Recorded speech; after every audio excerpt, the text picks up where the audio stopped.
All right. Ladies and gentlemen, Genji versus Fly just concluded a 5-game series. I would have never thought it, bro. Yesterday, I said I will shave my eyebrows and FLYQUEST win. Bro, I was so certain there would be no resistance. I thought that Genji would just be able to outmaneuver them, plain and simple. But FLYQUEST came to fucking play today, man. They came to fucking play today. Before we go into the games, I do think that this is. I know they didn't go all the way, and going all the way is really, really hard because you can catch an opponent off guard once, twice, but then everything becomes very honest and true and tested, and then the experience pushes through. And then the teams that have more best of 5s under the belts, more best of 3s under their belts, it just goes all the way. And finishing a series is so damn difficult. It's so damn difficult. But the fact that they won 2 games today, FLYQUEST, that they were 2-1 up, crazy. Crazy to even imagine. And I think that they are so damn... they should be really, really damn proud. They should be really, really damn proud.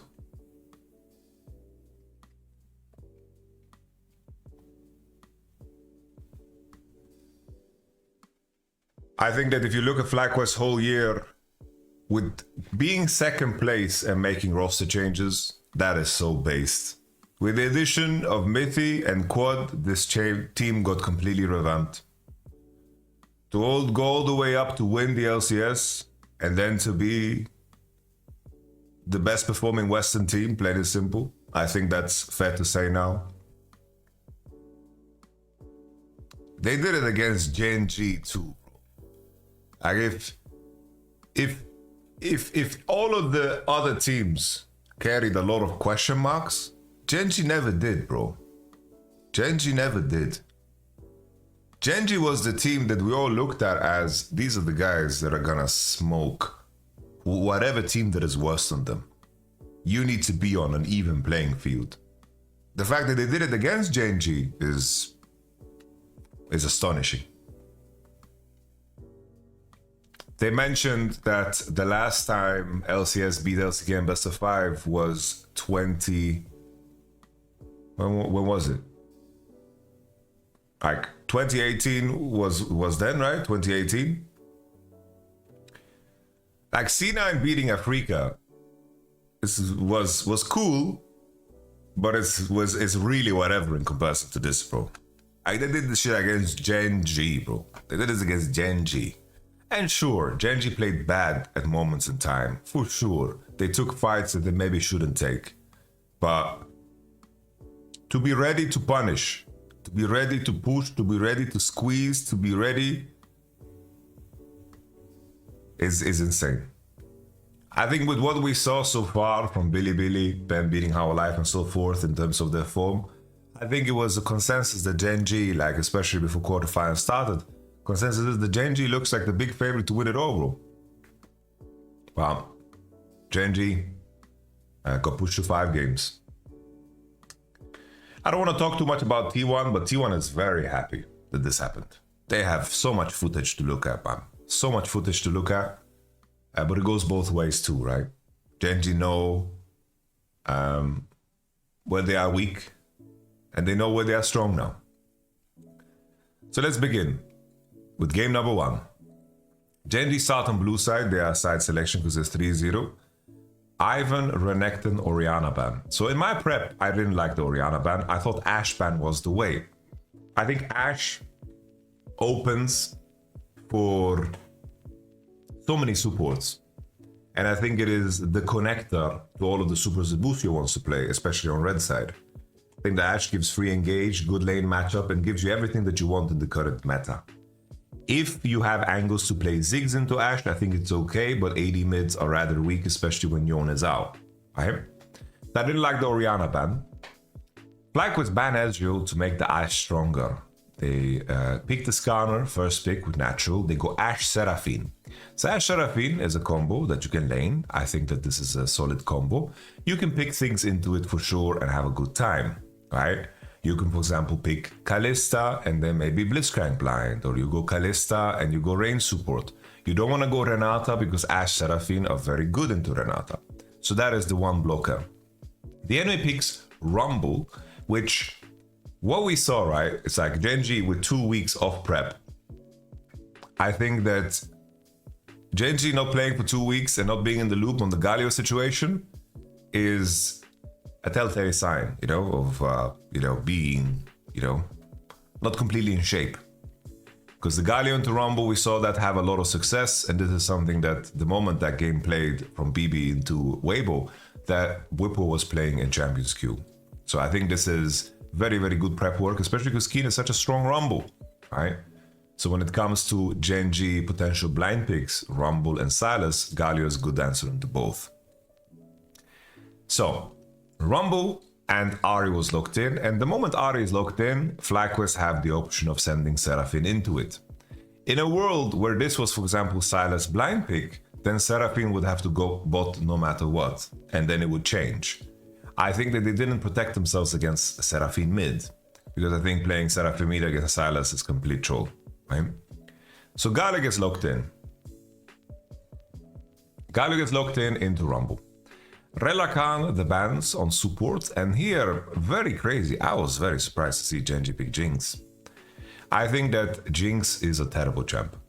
For all of the people that have followed my content, I have said for 3 straight months that Jinx is a terrible champ. Why is she terrible? She has very little mobility, her item spikes are not good, they are not impactful enough. Especially in this game. You're playing Jinx against Ashe, Seraphine, Galio, and Xin Zhao showing. She has no Gale Force, her items don't spike as hard as previously, and Jinx just has a terrible time. I hate it. But they pick Leona, because it seems like with the Leona lock-in that they are somewhat expecting the Seraphine to be flexed into mid into Ahri. I think that's why they pick Leona.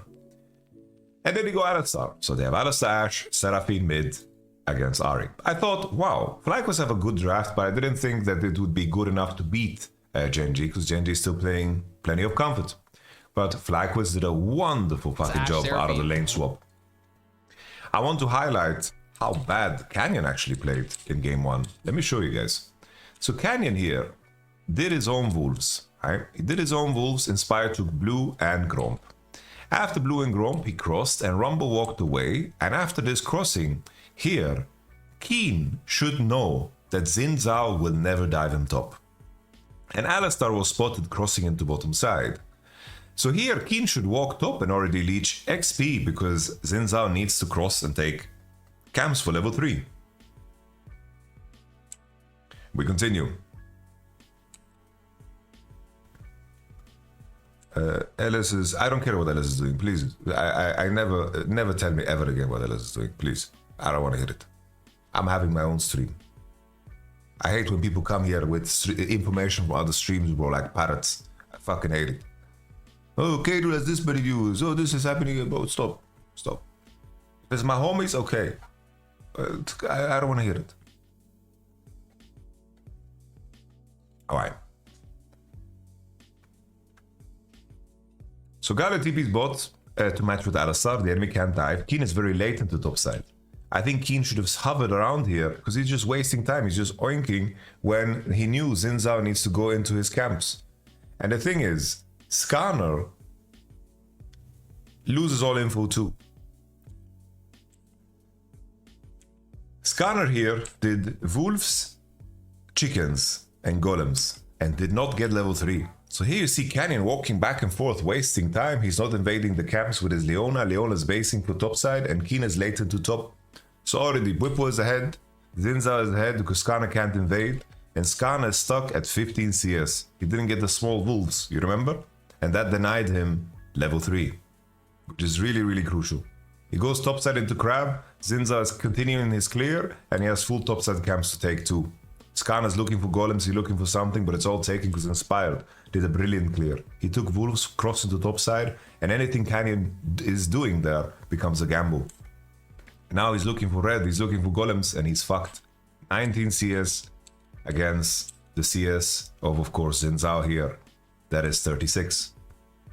Galio's catching all XP, and Inspired lands on Bwipo's side to defend him. Inspired's clear here was genius. Absolutely genius. We continue. Keen behind because he didn't do what I said before. Skarner wasted time, and Keen didn't catch top at all, right?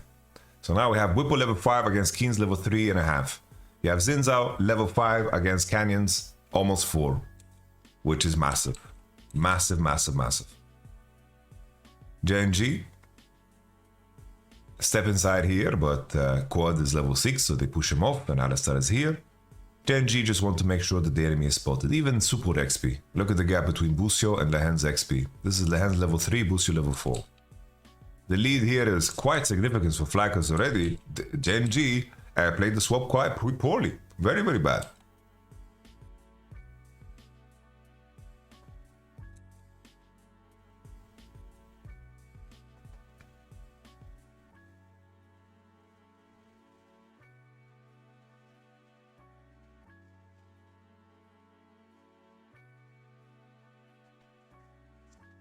We continue.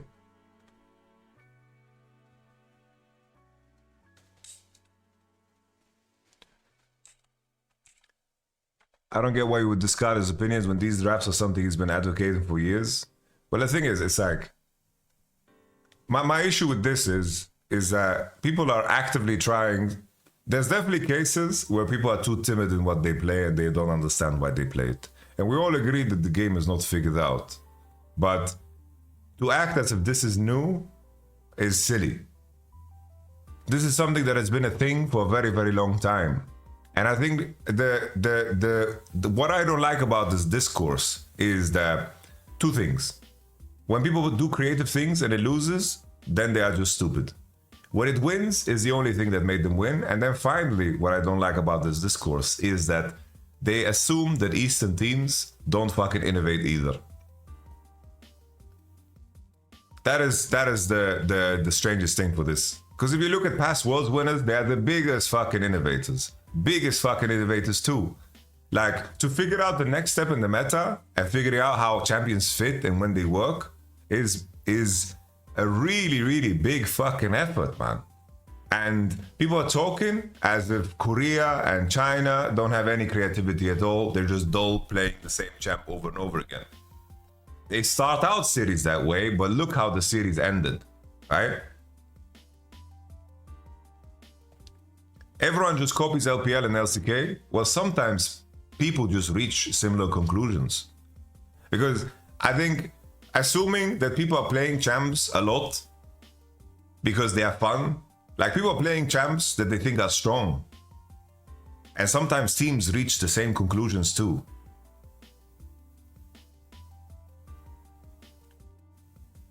It is a very, very good way of challenging the enemy team. But I hate that it's presented in a way that makes it seem so damn easy. That's what I hate. Because you're competing against teams that are actively doing the same. And often when it comes to the conversation of like the top dog playing against an underdog probably will move out and draft things that they know and move out simple.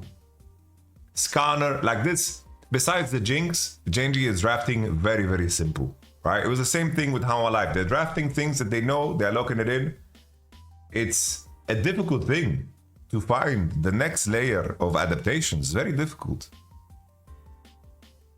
There's definitely champions that are hiding in the game because the game isn't figured out, don't get me wrong. But there are limitations, you know? There are limitations. We continue. So Flag was in a wonderful position. They have Drake, 2 grubs. They are heading XP everywhere, like good conditions everywhere. I think they should be super, super happy, right? Really, really good game state. Let's continue. Here in this spot, I thought that this is a great time for FLYQUEST to fight, and I think this was a very big mistake from GENG.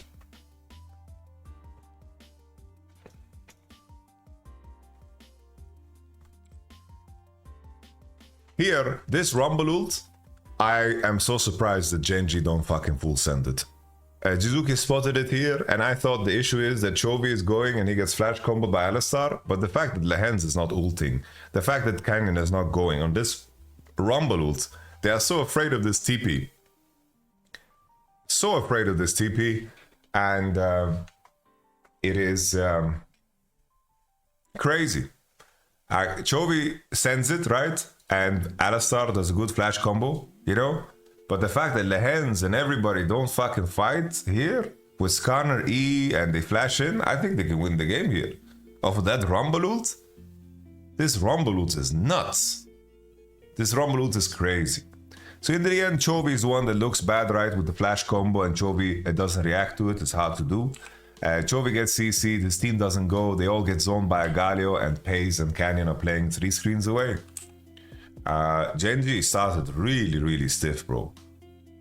Really stiff they started. Lehens dies too, and now FLYQUEST over this win, 4 grubs and 3 kills is a massive victory. Massive victory. GENG, like FLYQUEST was playing fucking good, taking the opportunities, you know, but GENG was low-key fucking choking in the first one, you know. Looking at the follow-up here, like Lehens was seeing demons with how he sent it here. He was hex flashing and Leona ulting quad. Quad gets clipped, and then the very nice read here. Leona ends up behind you when she E's you. It's a very nice move here to just fucking ult backwards here to clip him, and then he gets charmed, and then the double root, of course, with the E, and Lehens gets killed, and Canyon also flashes, but it's too late. Busio combos him, and then he gets rooted by, of course, quad. Massive. FLYQUEST first to 5. Beautiful. Absolutely beautiful. We fast forward now. They get the second Drake too. FLYQUEST can just stack dragons, and their composition scales better too. Like, it scales better. It scales better too. We fast forward. I think at this point, the game was pretty much over. I got nervous here for a moment, but this was a good sign to me still, that they are willing to sling, you know, they're willing to sling their, you know, they're willing to sling, which I like a lot, you know, I like that. It got me nervous because you lost all sums, but at least FLYQUEST is showing signs of life here. So now the big thing here for GENG is that Ashe used summoners, and their hope is that they can progress the game somehow and attack the enemy, right? I think that's the only hope, but nothing really happens. I think that Bwipo and FLYQUEST do a very good job of the tempo play, because Bwipo's already on top wave, pushing it deep. Ari was hovering, they lost the mid wave anyway, and FLYQUEST don't let them cross this choke point. It's super nice. It's super nice.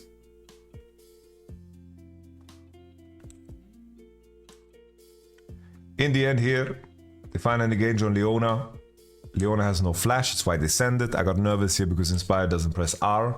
I think he should have R'd here on the Leona ult, would have been safer, right? He drops super low, but he survives somehow. And then Bwipo with the flash gets the summoners of Paze. Beautiful fucking turn. No fucking fight on mid lane, you know. They turn when the enemy tries to cross for vision. I like that a lot. I like that a lot. Here Keen is just holding R. He's holding R. But I think he's just expecting the Xin Zhao to fucking ult, you know. I understand why he holds it, because he's expecting, like, if this Leona ult lands, he should ult, I think. Or he should be playing with his teammates, like he should be here, you know, he should be tethering with his team. But he's playing around the ult of Quad, and he's playing around ult of Xin Zhao, because this spot is very bad to be in. He's not mobile, right? He has no flash. You'll get one tapped. I understand how Keen plays it here, like I get it. Because he needs to play around fucking quad ult, because this spot is very bad for Genji to fight. They're all funneled through the same pocket, right?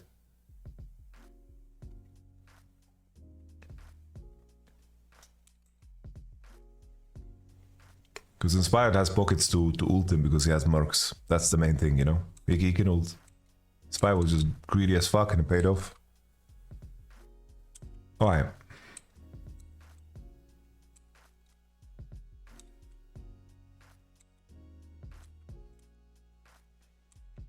Item curve is beautiful. 2 core on everybody. They're just lining up for Drake.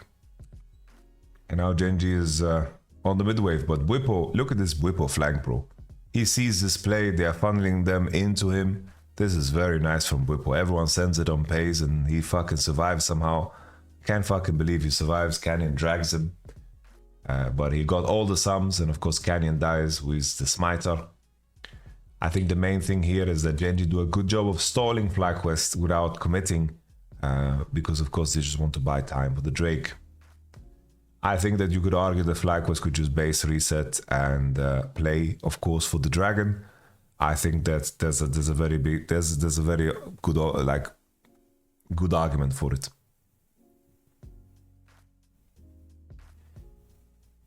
They turn and then eventually Alistar dies, but it's at the cost for Nash.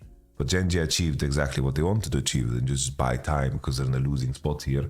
It's not a question of contesting or getting the Nash, it's just a question of buying time so they can do Drake. So they did. I think at this moment probably FlyQuest should not do Nash. Maybe they can turn better. I think Alistar's position is not super exciting. I think somebody should just play in this pocket here where I'm hovering. I think it would be a lot better. I think it would have been a lot better.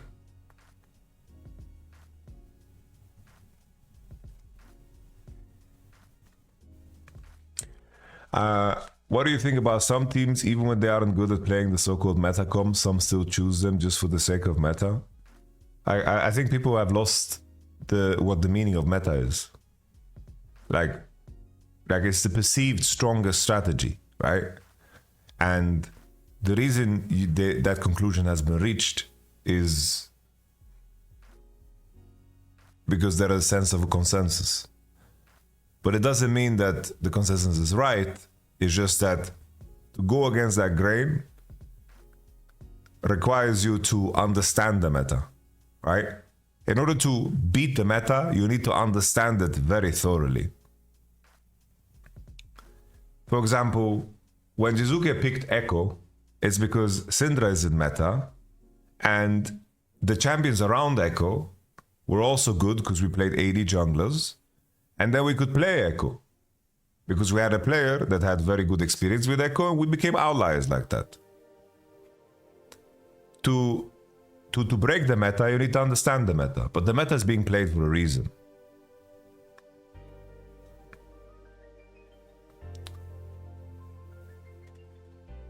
We continue.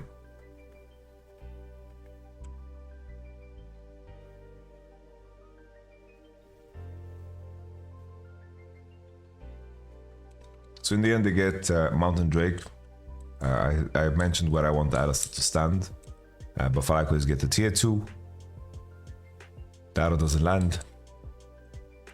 We continue. I think the Genji did a good job of making sure that the waves are pushed and understanding how many they need to defend. Because Ari pushed all the way, Rumble pushed all the way to buy time. It's very good. And continue all the way till this next dragon. But I think compositionally, FlyQuest is just looking so strong. They're looking so damn strong.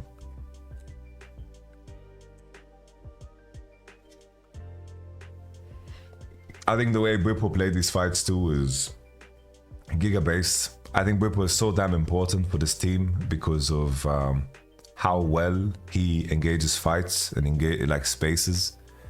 It is sometimes a meme, but Whippo does create a lot of fucking space. He does create a lot of fucking space, bro. The turn angle as well is good. They pulled it out, playing from the dig bush, and then Whippo just sends it. I like it a lot. The Rumble ult is nice. They have to kite back, but Whippo is just outglassing to buy time. Inspire gets the smite, which is Mountain Soul. Really well played by everybody involved, you know. People just outglassing, knowing that his team needs to back off. I think this is some cold ass fucking League of Legends, man. Really fucking good job. I think the big two crucial mistakes from GENG that really gave away the game was the mid engage and of course the grub fight. But FLYQUEST with the better draft and very clean gameplay surrounding objectives is very, very good. They knew the plan, didn't complicate it. I think that usually Western teams lose out on sides so hard, but Whippo did such a good job of pushing sides and there was nothing that could pressure him. Really, really nice, man. Very, very nice. That's 1-0. Whippo smile. Ladies and gentlemen. Alright, let's talk about game 2 draft. So GENG bounced back. They got the Ashe first pick. Ashe, I think Ashe is incredibly strong. Like, look at all the series that we've watched, guys. Ashe,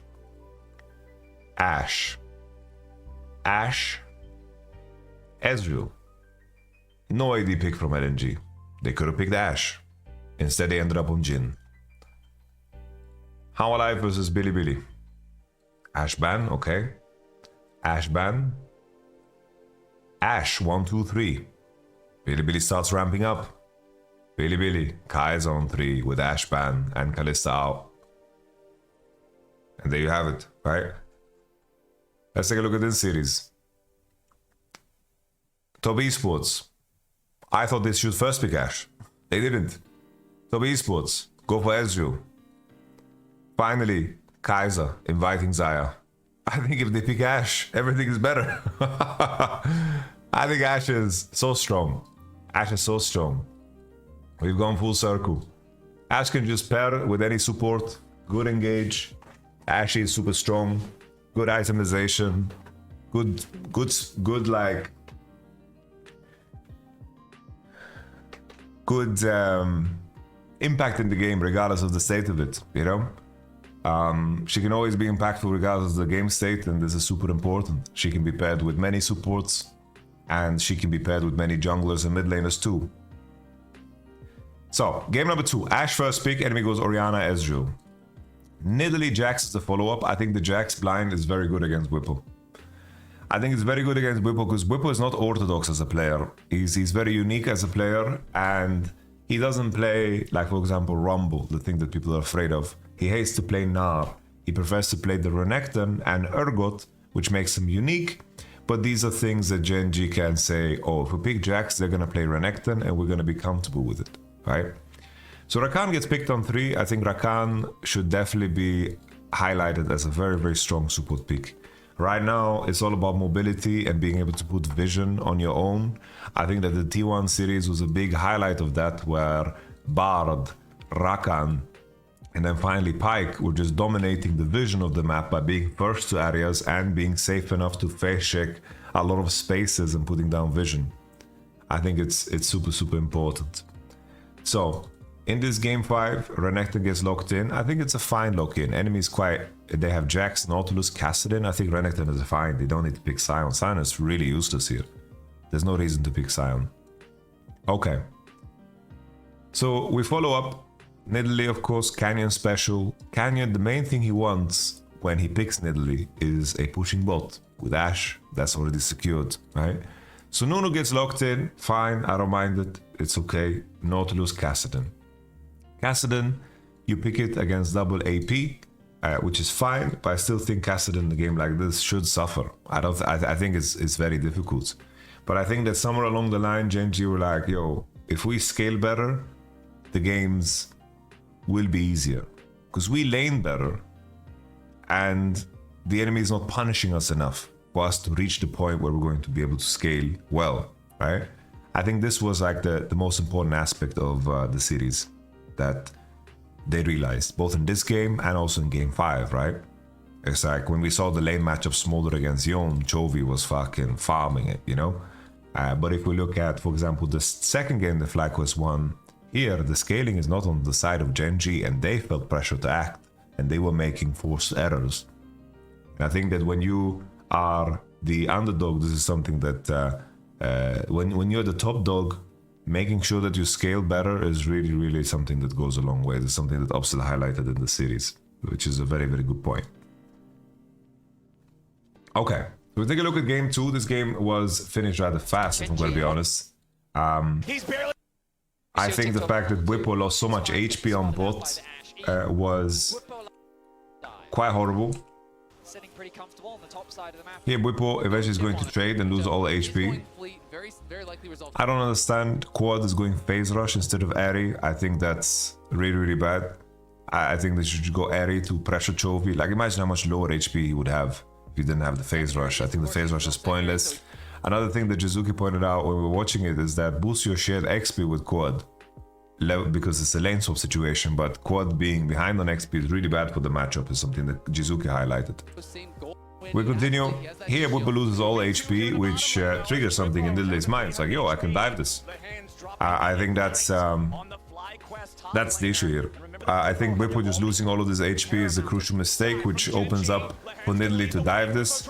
Lehens walks away, resets the turret, and then Pace flashes after the last auto, which is very nice. Pace walks away, Canyon spears Busio, and here Whippo loses a lot of steam. Ash getting, of course, first blood. Jax is on top with TP advantage. He is now so fucking accelerated. Isn't Airy bad into D-Shield and second wind? Is single target damage or is only AoE with spells? Oh, bro, Oriana's gonna auto-attack the Kassadin. If she doesn't, like, yeah, she's gonna basic attack him. I think Airy is just so much better. Okay, so they got the dive bot, and look at Jax's condition. He has flash and look at the flash. Look at the flash advantage, the TP advantage. All good, Tineki. It's good that I'm happy when people challenge, you know, ideas. It's fine. You are welcome, Tineki. I like you. You know that. All right. So now the continuation, probably just the moment that makes the game over, is this moment. Busio is looking for the dive. Chovy doesn't have mana for spell. Busio walks towards Chovy as they want to dive him, and Chovy pre-buffers W, gets fleet footwork procced. He heals 33 and gets the Q off, which is beautiful here by Chovy, and they don't find the lethal. And here comes Nidalee to collect. Busio dies, and Chovy gets an assist.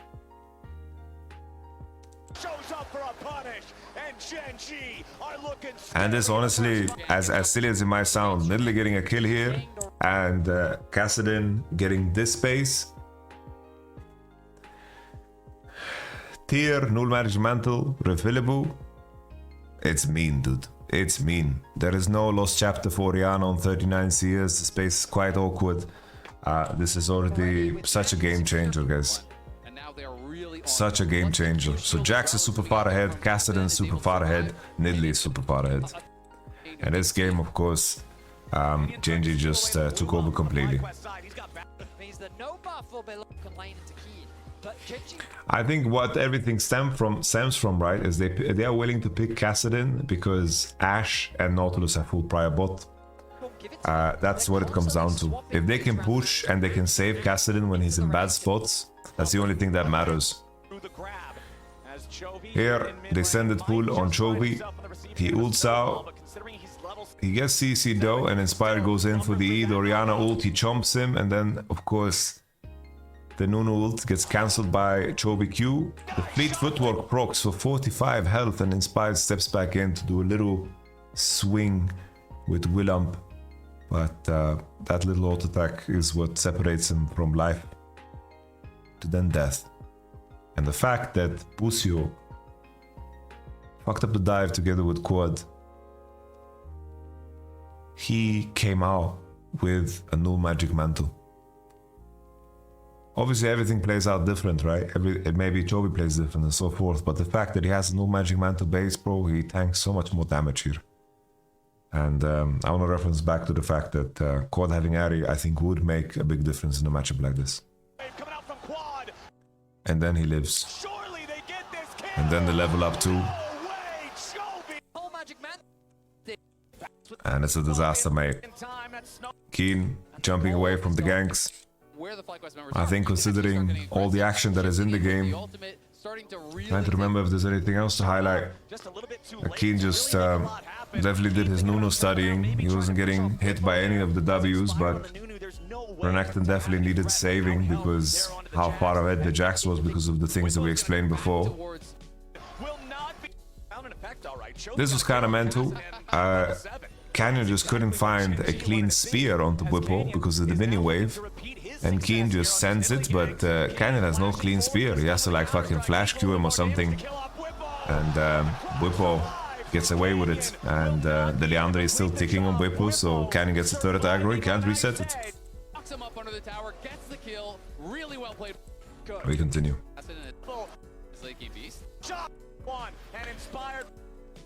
Going over to this Cassin that's already ahead of the pace. Let's take a look at Drake 3. The damage from be on the Cassidin 2. game 2. Yeah, they're running away with this second.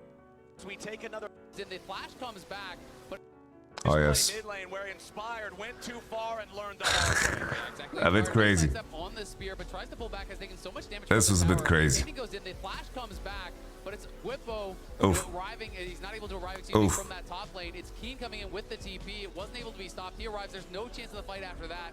Yeah, I think we will move on to game 3, guys. We can move on to game 3. What do you think of Lehans today? He looked so off. Yeah, Lehans had a pretty bad series. I think Paze had a horrible series too. I think that both Paze and Lehans played quite poorly today. I think Chovy had some great games. Like the Cassidin game was fantastic. The Smolder game was mind-blowing. Like that was like borderline perfect game. He just got like Fiddlesticks ulted bot right. Like in terms of how he manages CS and how he lanes, it's just fucking machine-like.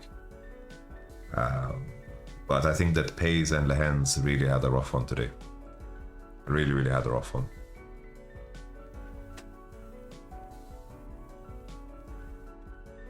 Alright. Game number 3, guys. Game number 3, this is FlyQuest's second victory. Aurora, Jax, Kalista ban. FlyQuest first picks Ghana. The enemy responds with Sejuani Ezreal after banning Ashe and Yone. Obviously, in hindsight now, I think the plan of opening up Yone is a good one for GENG because I do think that they are probably the best Smolder team left in this tournament after how our life got depleted. This draft is what we're going to see them do against T1-2.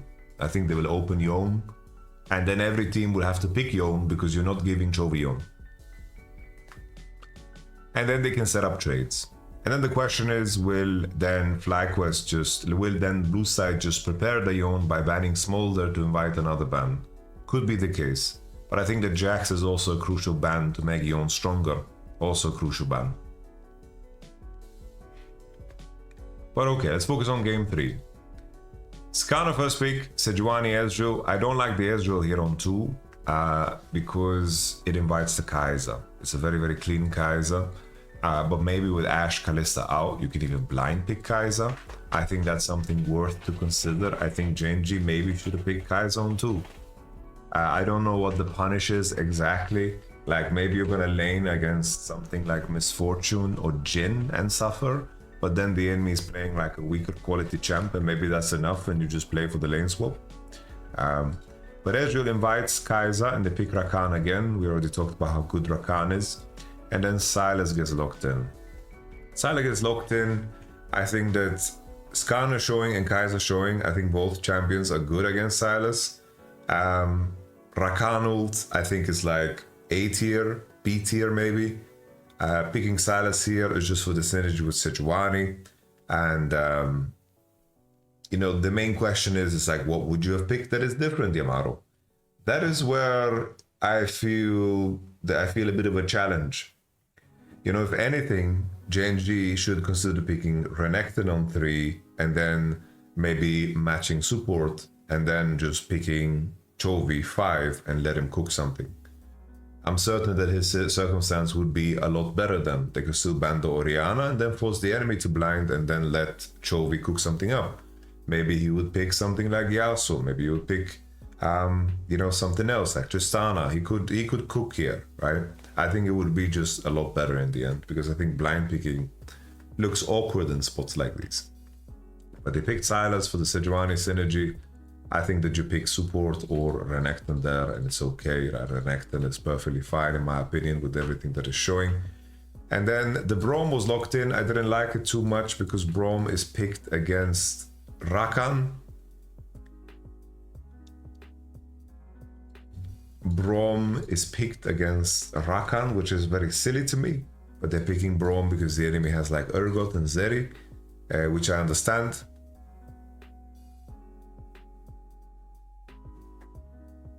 You have to pick AP though. It depends, right? You can pick like Leona support and Leona Sejuani forces Mercs with Ezreal. Like you have options. You have options. It's not. You don't have to pick AP Canoris. Like you have options. Maybe you pick support on 3 and then you pick Rumble 4-5, right? There's like opportunities to set yourself up in the 4-5 for it to make sense, right? That's my point.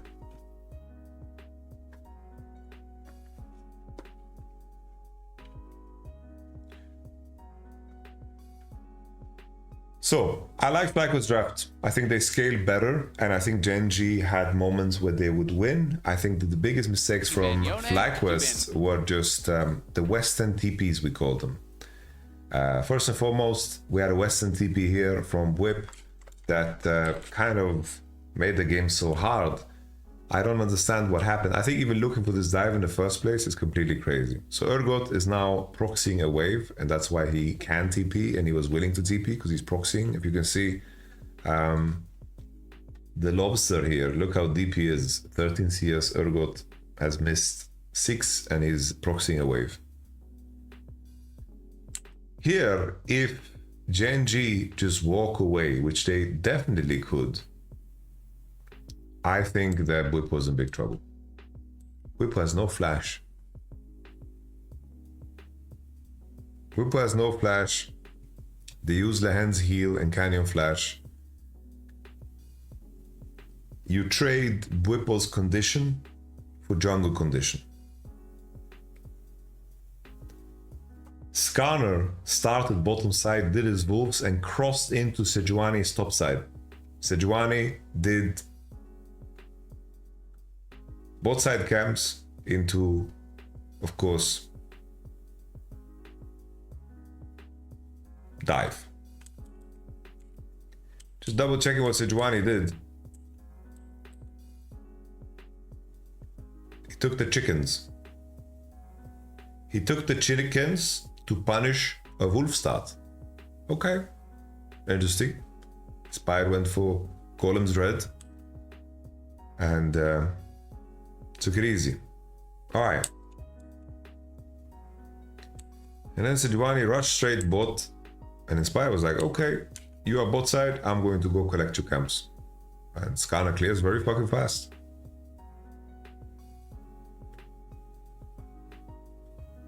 Yeah, I don't know. Like here, GENG could still walk away, you know? They were so happy here, but Pace just eased in. Rakan has healed there, and Whippo has Doran Shield and Potion, like everything is ticking, bro. He's so tanky here, and then the W lands on both. The flash from Busio is very nice. Crazy talk from GENG, bro. What the fuck, yeah? Really, really bad here from Pace. Crazy talk, bro. So now, Whippo got value from TPing bots. Masu got 2 kills, and Skarner, if you take a look at his CS, he's 31 against 16. Canyon got Chicken, Blue, Gromp, Wolf. And then he's gonna go for bot Crab. And Inspire kill his Wolf respawn, and now Chicken respawn. And then his Crab Golem respawn to be 40 CS against Canyon's 4. We fast forward. Here as well, I don't know what the fuck Lehens is doing. He's crossing to be hovering for Braum. But Lehens is just selling his 80. Lehens is just selling his 80. Let's take a look here when he sees Rakan. Like, he sees Rakan this entire time. Look what Lehens is doing. Why is Lehens not going bot? This is crazy. Pace gets sold on eBay here for $150, man. He just gets sold completely. Rakan was envisioned this entire time. Horrible. Horrible, horrible, horrible.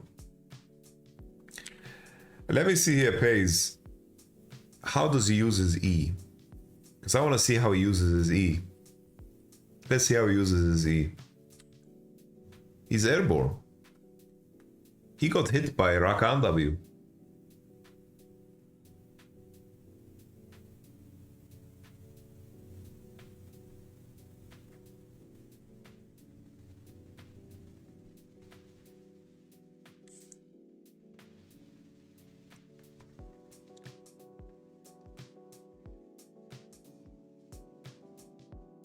Wow. Both of them. Both of them. Silly geese. Both of them. Pace got dry W by Rakan. I think he still dies even if he does Rakan W. I don't know. Rakan W does a lot of damage here because it's also support. Can Ezreal E buffer airborne? He can buffer, but he still gets CC'd. You know? He CC'd where he lands. This is just the suffering of Whippo for his TP bot, right? He TP'd bots and flashed. This is just a part of the game, like getting ganked in this spot after what you did for bot. You know, I don't know how you can avoid it, you know? You have to maybe wait for Skarner. Skarner's gonna collect 6 and you push out together, something like this.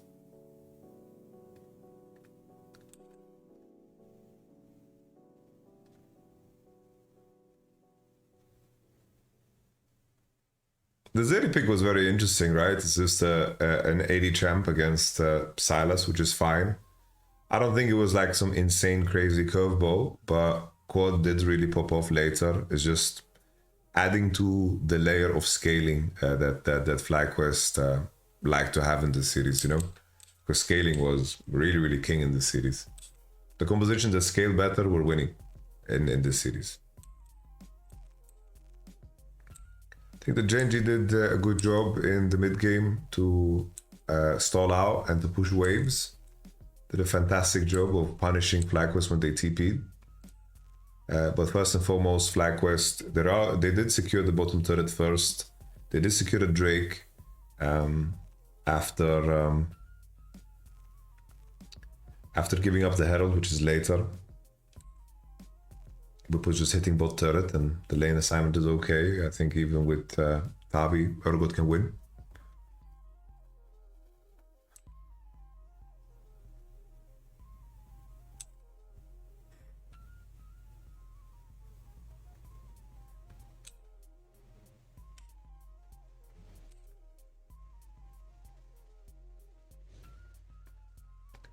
Whip playing with death. So close that he dies because he doesn't flash, man. It's the fucking ult just runs out, you know? It's so close. I think maybe if Chovy was spam pressing R when the Q landed, maybe he gets it, man. It just ran out. It just ran out.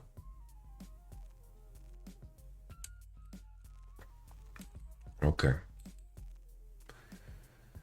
So this is a strong timer for GENG. You know, they have one core on everybody. I think the blue side's composition, you know, they want to get full upgrades on Kai'Sa. I understand why they give the Herald. Urgot is already pushing bot with TP and Chovy is hovering, which is super nice. And then Chovy has very little mana when he re-enters bottom side, and FlyQuest are aware of this, so they keep the siege on bottom side, which I think is super cool. Eventually they get Drake too, static shift Kai'Sa, getting prio on mid, and they push out Chovy. I like this. And then in the end, Urgot just stays on bottom side and he collects the bottom tower with Rakan warding behind him. This is very well done here by Busio by putting full vision, just recalling, knowing that the enemy skipped the tower. And then Whippo here gets first turret gold and they are 3k gold ahead. Really fucking well done, you know, 1k in Kai'Sa's pocket, Urgot recovered 2, they managed to secure first turret. You know, good fucking shit, you know, good fucking shit.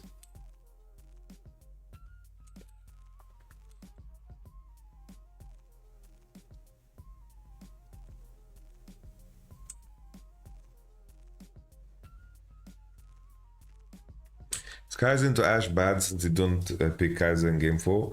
Kai'Sa into Ashe is very difficult, but maybe you can get away with it.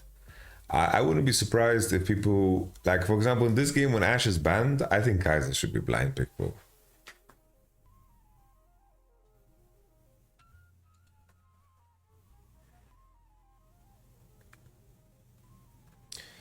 This play, for example. Keen takes the turret and top wave has already arrived. Is Kaiser good into Kalista? No. The main thing about Kaiser, right? I mentioned, now that I realize, I said that they could maybe pick Kaiser here. Enemy can then pick Zaira Khan. So we have to pick Kaiser Khan. Just Zaira Khan is the best answer into Kaiser. But Ezreal blind is good into Zaya, but then Kaiser is good into Ezreal. Anyhow. Game number 3. Here. This... So look at the gold lead right now for FlyQuest. Alright, lads? Keep in mind, the enemy has 6 grubs. This play right here is very, very bad because it's happening while a wave top arrives. I think they don't need to TP. Quad should just stay. They don't need to TP.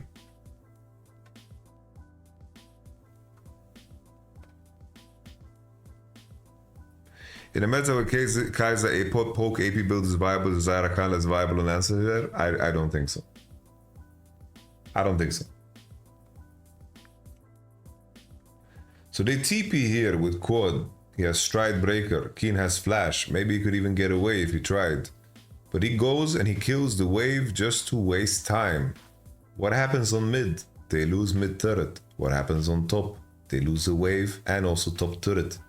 This TP play is horrendous because there's no wave on bot because Keen cleans it up. And then Braum gets a hit as well on the tier 2 and lands is saying, please, let me jump, let me jump.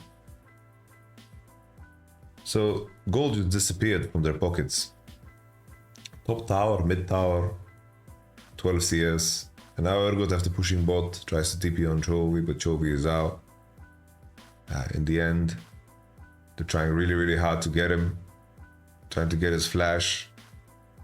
Whipple flashes his E, did a very good job of it. And then Whipple couldn't connect. And then Scanner wants to finish the deed. But Chovy just jukes Inspired's E.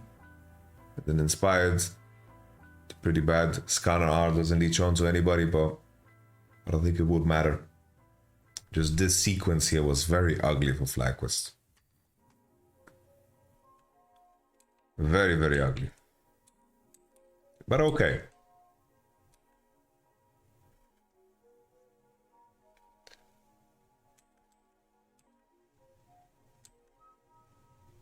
Quad fights back, has Mercs. I don't think that he can die here. I think it's a very good turn from FlyQuest. The W from Kaiser hits. Scan ult onto Canyon. I thought this was a fight that would go way better for FlyQuest, but I think that Zeri just didn't have enough power yet. But I think GENG, in terms of their fight selection, how they are supposed to play their champs, I think that they kind of lost their way, you know? I think GENG kind of felt that they're getting outscared and were trying to force fights when they could, but Quad here is giga tanky, bro. This is a fucking Stride Breaker Zeri with fucking Grasp. He's walking around with almost 3000 HP. It's kind of crazy. It's kind of crazy. Let's take a look at the CC chain here. Was there a way for them to actually kill Quad?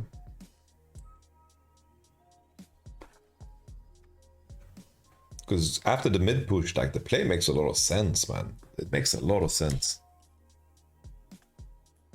I think Chovy maybe needs to just hold E, man. Just needs to fucking hold E, I think. Then Quad needs to...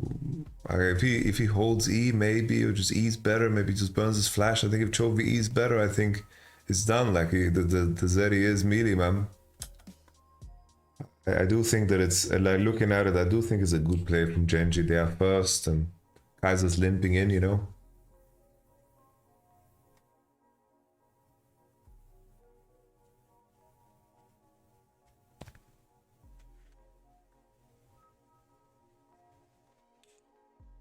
We move on.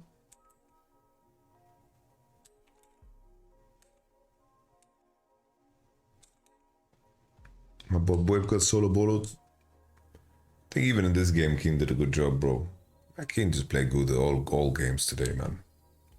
But we are having some fantastic top laners at the World Championship, man. Like, if we look at the top laners that are top 4, fucking hell. Fucking brilliant. Zeus, Keen, Breathe, and Bin.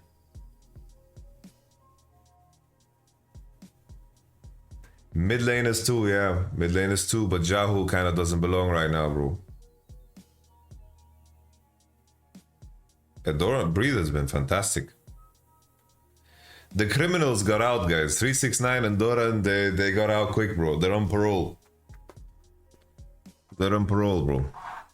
And they missed their hearing.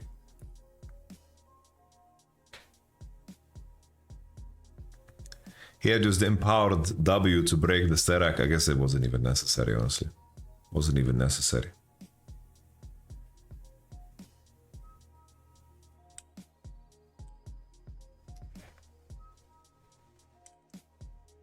It is kind of a cheeky play from GENG, man.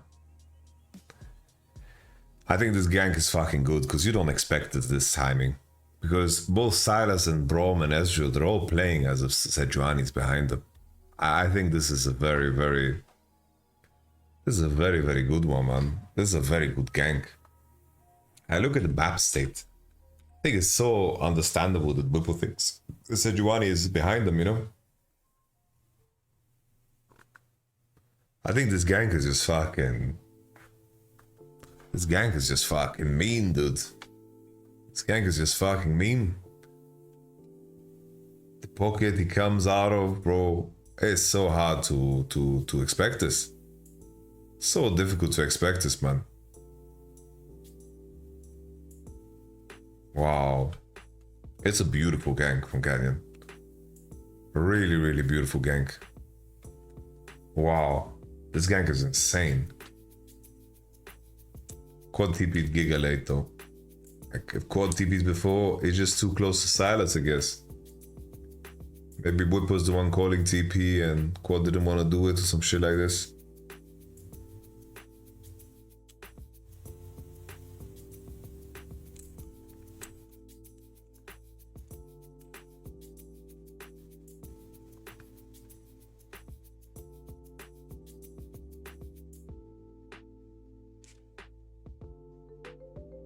Here I didn't get this fight here from FlyQuest, like Quad just dashing forward on the wave. Here just dashing forward on the wave is kind of psychotic from Quad. Like look at where Urgot is. Look at where Urgot is. Keen is already on the wave with his level 16. He's a fucking monster. Inspired dies. And Chovy gets chunked. Sorry, he lived. Whipple dies. This is the game changer at this moment. Like GENG lost a lot of fucking HP here. It's so hard to progress the game. They use Braum ult, Seju ult, Silas ult. I think maybe if Silas's TP was better, you know, because he's TPing right behind them on FlyQuest's exit. Like if he TPs a lot earlier, I think it would have been better, but he's just basing to reset, you know. Rakan stands on him with his R, charms him, and they chunk Chovy to half. Like there's nothing else to be done here for GENG. The key thing here is that both Quad and Masu have sums. Like Quad has sums. Here Masu misses W. So GENG think, okay, we can posture. Masu doesn't have W reset. And then after this fact, I think there's no more play here. There's no more play. FlyQuest is giga baiting them. I think this is really, really well done, bro. Like, they are baiting the fuck out of GENG. Usually, it's the opposite. Usually, it's the opposite. The team, like, if we took off nameplates, I would think that this is the Europeans. Or these are the Americans, you know? Like, for them to look enticing enough to bait GENG and to test mechanics is super juicy. But I was calling already here. I was like, guys, I think the FlyQuest can win the fight here. I think the FlyQuest can actually win here. This is fucking dangerous because Kana's coming back. So GENG just want to end the game here. Masu, nice Mikhails on the slow. They keep the cleanse. And then Masu, he cleanses. The other CC and Masu is just peppering them here, bro. Peppering them. Look at that static shift damage. Beautiful. There was no fight here for Genji. They needed to walk away. This was not acceptable. Like, this was very, very nice from FLYQUEST. Very, very nice from FLYQUEST. Just the moment you don't have ult cooldowns and you don't connect with your E, I think you walk away, you reset, and that's it. And Whipple just bah, bah, bah, bah, bah, bah, and they get Nash. We talked about it before. At this point, 3-core Zeri, 3-core Kaiser, blue side comp completely outscaled them, bro. Completely outscaled them. How unrealistic is it here that this frontline comp with Ezreal, that they're going to ever be able to kill a Scanner or an Urgot with this many items and ever win a DPS race? It's just not possible. I do think that there is a fight where Keen just completely fucking smurfs it and Pace gets some good damage off on his Ezreal. This is one of those kills that is okay. There's no more tier 1s to lose, so it's fine. Just additional gold in FLYQUEST pocket. Let's take a look at this mid lane fight in preparation for Soul Point. So Whippo just wants to start a fight. That's what he does best. He just fucking E-flashes onto Seju.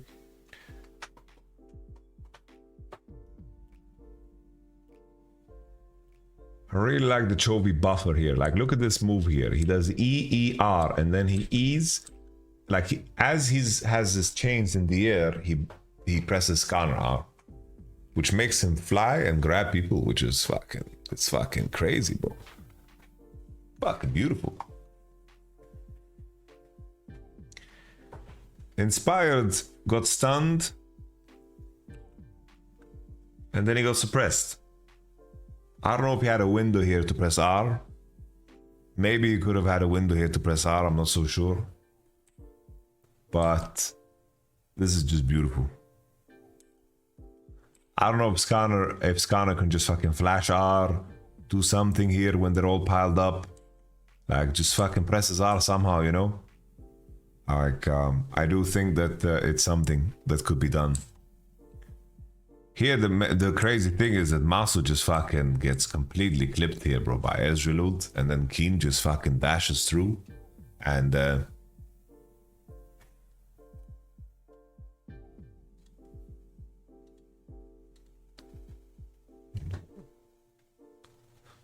a boring guy. Alright. Masu getting clipped by Ezreal ult is such a big deal here. Keen also finding the pocket to get cut through and go for Masu is very nice too. Because Keen just buys so much fucking time here while they're killing Urgot. But this was like a best case scenario for Genji, right? Skarner got no ult value and Urgot flashed in. Like, this was the best case scenario because Masu couldn't fight here, and the fact that he used summoners got me scared for a moment. I thought FLYQUEST could maybe throw this game.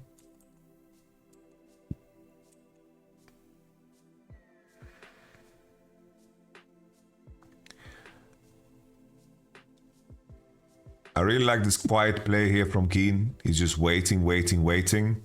But big respect for Masu. Look at this fucking razor sharp hourglass usage. Look at that. Look at that, man.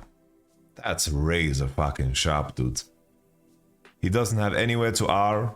This is fucking beautiful, man. Wow. That was crazy. This is nuts, bro. Plain and simple. I thought he's gonna get fucking snacked on by a Renekton, stunned into death because no sum. I thought he's just fucking dying here and the fight is over. Then as he exits, right, someone CCs for him and then he can ult out and then he's ready to DPS. Fucking beautifully done. Fucking beautifully done, bro. This is fucking high level, bro. FaZe was going for montage and we saw the goofiest interaction ever. The thing is, if you E the Urgot E, you need to E late enough to E the second part of the E, or you have to E early enough to E the whole E. Because the E into EA Sports in the game. Now, Whipple.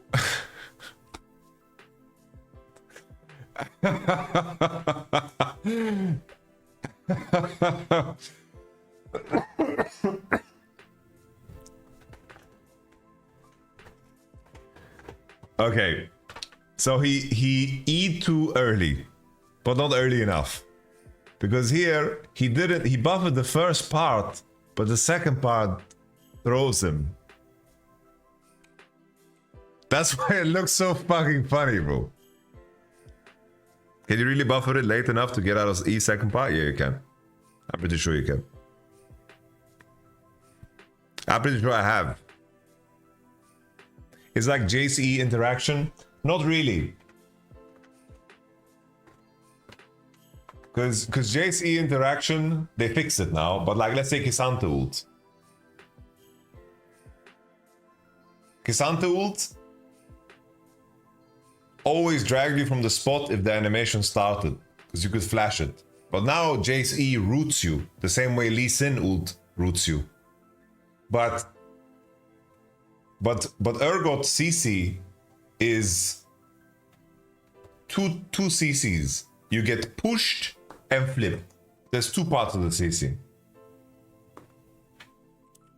But it looks fucking funny, bro. This is the craziest shit ever, bro. Hey!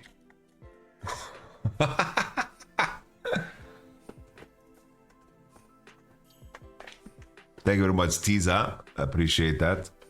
But once again, Master with that hourglass was fucking brilliant.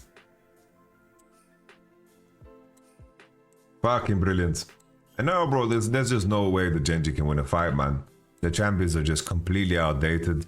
Silas falls off a cliff in games like these too. Zeri and Kaiser full build topside 2 with the unending despairs. They don't have any tank DPS. There's just no way for them to win, man. And then finally they did Nash here. Here I thought that Owner would come with his Vi and steal it, but it didn't happen, luckily enough. Just getting crazy deja vu. Here they could have synced this wave with the supers, but it doesn't matter, you know, it is what it is. They just played for Nash, okay. And then here we have the turn. Whipple, the machine, is chilling here in the bush, blocking the entry of Canyon. And then Whipple is just posturing forward. And then the turn happens. Look at that fucking beautiful combo from Busio as well as a follow-up on the Whipple collapse. Whipple really using his whole health bar as a fucking resource, man.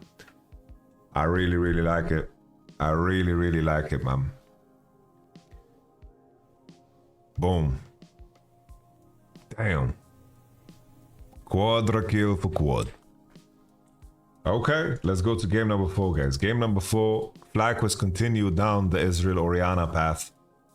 I think here this was just a Canyon masterclass, bro. Canyon and Keen. Like if I have to rate the players today, Keen number 1. Keen number 1, and then Canyon number 2, Chovy number 3, and then I think Pays, and then Lehens. Oof.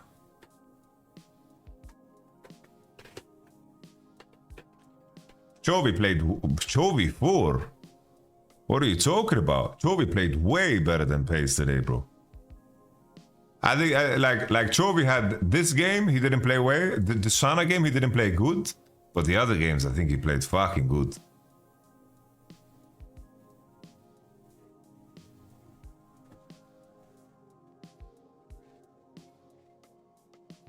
Like, this game, Chovy completely fried. This game, he had good moments, guys. He had good moments, and he was solid. Like, it wasn't a horrible game, right? He missed an E on the Zeri bot. But this game, like, Genji lost because of the decision-making, right?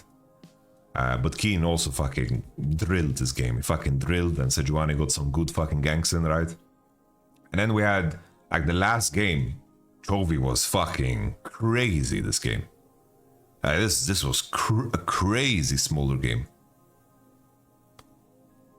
So definitely, I think the Tristana game was not good, but I think the Chovy played better than Lehens and Pays.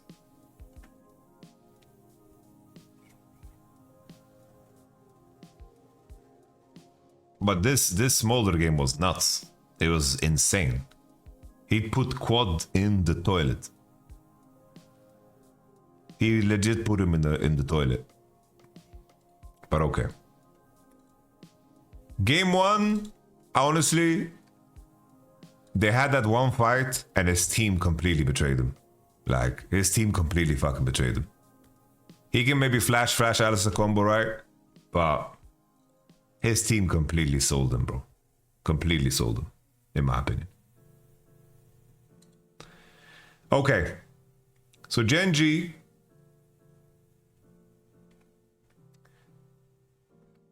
first pick Ashe. And they just run back the same thing. But the big difference here for FLYQUEST here is the ban Jax. I think the Ezreal Orianna recipe, I don't like it. I think at this point, just fucking pick Ezreal Rakan and pick mid on 3. I didn't like the Ezreal Orianna recipe. But okay, I have Ezreal into Ashe, and then Ashe, of course, enables Nidalee. So you have to consider it. But it could be that if you ban Ashe, the enemy first pick Kalista, and you have a different game, right? Because it pays. Tristana gets locked in. Hard matchup against Orianna. It is what it is. You don't have Fleet anymore. And then Rakan on 3. Alright. Ezreal, Rakan, weaker in the lane against Ashe, but they scale good. And then Rel, Nautilus into Renekton on 4. I think Renekton 4 is completely fine. You need to take it away. The enemy wants Renekton. You have a good Renekton. This is perfectly fine. Here, the enemy needs to pick a frontliner top. If you have Nidalee, Tristana, you have to pick Ornn or K'Sante here. There's no other way. So they are taking Renekton away from the enemy. Because here, GENG's hope is that they get Renekton. Then the question is, maybe FLYQUEST should ban Renekton. Because that's also a move. Can they Urgot again versus Renekton? In the previous game, this Urgot was getting kind of roasted. But to be honest, he did TP on the other side. It just looked very hard to play Renekton. It looked very hard to play Urgot against Renekton Sejuani. Someone asked, wasn't Olaf better picked there? On 4, no. Right? On 4, not. In 5, maybe you could invite it, right? Because then you would have to give Renekton. But then again, I don't think that matchup is like super winning for Olaf. You know, playing Olaf against Ashe is fine, but against Nidalee, Renekton, it sounds pretty fucking hard to me, bro. Renekton matchups top are very jungle reliant because Renekton is like the ultimate setup for someone like Sejuani or Nidalee, right? So you need to put this in mind in the estimation of how strong Renekton is in those spots. So here FLYQUEST, either they pick Renekton 4, in my opinion, or they ban Renekton, which is also an option. Because they could ban Renekton, and then they could play by ear. The enemy team went Maokai, K'Sante as an answer into Renekton, and then Sejuani on 5. Even though I think FLYQUEST draft is okay, I think it's okay, I don't think it's like exciting enough, you know? I think the main thing here is that it's not exciting enough, it's too standard. And blue side scale pretty decently here, I think, with the K'Sante, Tristana, Nidalee, with double AD carry. Someone asked, can't they pick Ornn? Well, the thing is, I think that when you have Orianna, Rakan, you don't want Ornn, you want to have a fighter top. You want to have a fighter top, in my opinion. Okay, if you pick Ornn with this, I think it's too weak. It's too weak. Anyhow, this game was just Canyon Masterclass. Canyon was giga efficient in the way he played. I think that Chovy made some mistakes here and there. He definitely had a rough one.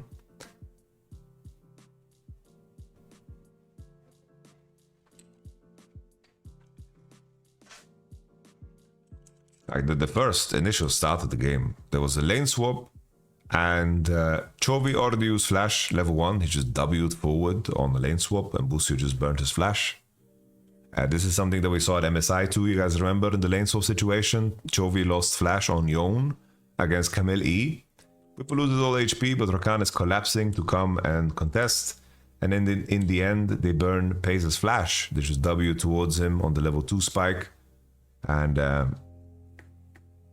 And then Lehens tries to cross through. So GENG is just fucking losing 3 flashes instantly, bro. Like, they're losing their mind, bro.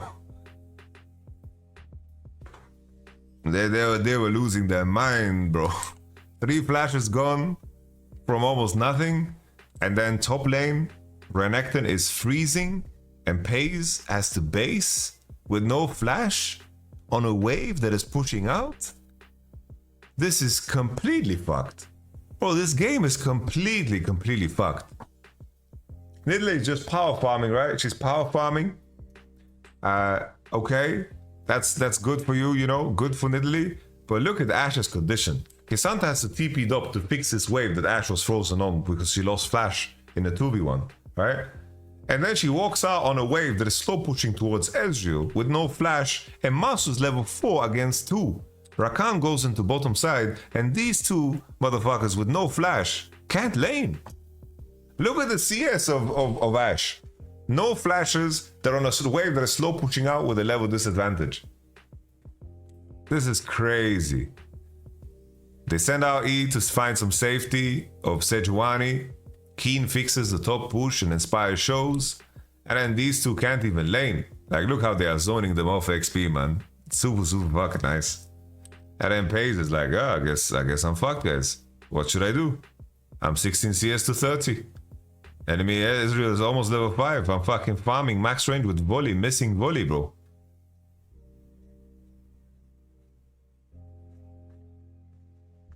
Even this game, right? Chovy did burn his flash, but he's kind of deep frying the lane phase. Like, he was winning pretty fucking hard, but then he got ganked, right, and died on the gank timer, and that happens, right? But even this game, like, looking at his condition here, he has fucking insanely good conditions, even after losing flash. So it's like, I think that people are criticizing Chovy too hard because we are so used to Chovy being here, right? Did he do mistakes that he shouldn't do because I rank him as the #1 player coming into Worlds? Yes, I agree with that. But I still think when we compare Chovy's in performance in the context of his teammates, for anyone to say that Chovy was playing worse than Lehens or Pace today is really like trolling. Really trolling. In the context of him being the best player in the world, yeah. In the context of the performance of his teammates, he played fucking good today, guys. Keen was a fucking machine. Canyon too. And I think Chovy was a solid third, bro. Excuse me. Okay. Because here, like, the wave condition is really good. Rakan is coming, Sejuani is coming. Like, look at them just harassing him. Just standing on top of his lane. Harassing. Here is the moment that Keen honestly just solo wins the game. So I want to pay attention first to how Canyon got so fucking far ahead, because let's go back. So Inspired goes bottom side, Wolves, and then crosses. So he steals Wolves away, and then Nidalee takes full bottom side camps, Blue, Gromp, and then Sejuani didn't have time to take his top side. That's why he's so fucking far behind.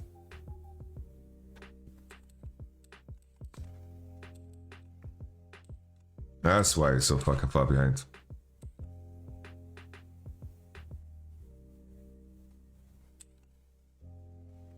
My point is, it's like, if you pause this moment in time and you compare Chovy condition to COD condition, this is a massive fucking win. Big win.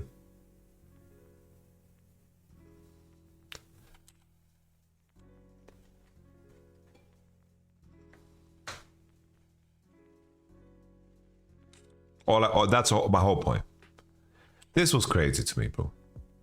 Keen gets the Q3, and then with the chain vest decides to fucking all in because Masu Eid quite poorly. He tried to chunk him and tried to set him up for a dive, marinate him, but it doesn't work out. And Nidalee had insane pacing, 60 CS to 37 because all of the respawns and the respawns of Sejuani were late, and Canyon could just keep farming, right? Keep farming. And Masu needs to flash Q3. I think he needed to, could have, should have. But maybe Keen just flashes after him and kill him. I think just to punish here that Masu E'd here, right? That's the big one. Like right here, he E's Masu for DPS. Like look here, W, and he W's the turret. Doesn't even get the mana back. And then Keen just fucking gets a Q3 and just beats the shit out of him, bro. Damn. Keen was great, but I think this was more about Kisante being Kisante. Not really. This was just a big mistake from Muscle that Keen spotted and punished really fucking hard. I say what you want about Kisante, but this is a mix of a lot of things. I think just Muscle W bad, E bad. And Keen was like, yo, you do this shit in front of my tower, I'm gonna fuck you up. And this was such a game changer, bro. Getting fucking killed in this circumstance. Get pushing out 2v1. This is a game changer completely because fucking the enemy Renek is you know, not doing the same on the other side of the map. Like Kisante opens top and catches the bouncing wave. Still, Ashe is really suffering right in the CS department because of what we mentioned before. They couldn't pressure dive on Renekton. Renekton caught the wave top at least. And this, you know, this looks pretty bad for Chovy. He just flash up and he can't walk on the wave. And Quad kept freezing the wave in front of the tower. You know, this is the weakness of Tristana. He doesn't get his flash off the CC chain. He doesn't buffer the Orianna. You know, this is what something you can criticize him for. But the condition before was really good. And I think a big issue is, of course, that Ashe and Maokai have no prio. So Rakan can be everywhere and inspired with his Sejuani finds a gank time in mid because Nidalee can't fix the midway for him. So he gets fucked. And his flash was also really too terrible. I don't know if it's a choke moment. I wouldn't call it a choke moment. I think this is just like, bro, like look where the wave is, bro. Like, look where the wave is when he gets ganked. Look where it is. No one's coming to save him because his Ashe and Maokai are completely useless. And no one's coming to save him. Like, he needs to W upwards for sure. But I don't know if he has W or whatever. I'm not so sure.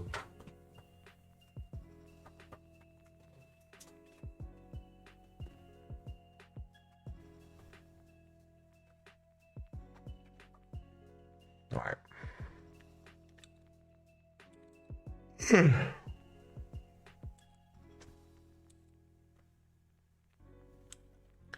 All right. So here we have the map trade. Ezreal and Rakan opening on top side. This just looks so strange to me because Ezreal and Rakan are basing in worse conditions than Ashe and Maokai. Like this is very strange, you know? Very strange. Let me check. Why is Ashe and Maokai in so much better conditions? Like Maso just has no mana. Maso loses all mana here. And Genji's HP doesn't move. So they have to base dry. But the wave is already here. It's a cannon. Renekton goes bot. And then Renekton gets dove. He gets the majority of the wave. But his bot lane is so far behind on tempo. Like this just looks so bad for FlyQuest. Why do they opt into removing themselves from all of the matchups? Because in my mind, Ezreal Rakan versus Ashe and Maokai should be one matched, and then they should be able to just walk with Rakan through river, and they should win. But Maso just burnt all of his mana. Because look how delayed they are on tempo. The wave that Genji is diving on is the wave that Keen pushed. So I think the swap timer is just bad. Because look, Keen is already on the map. He pushes, and then he TPs bot for the play, right? He TPs to defend the wave.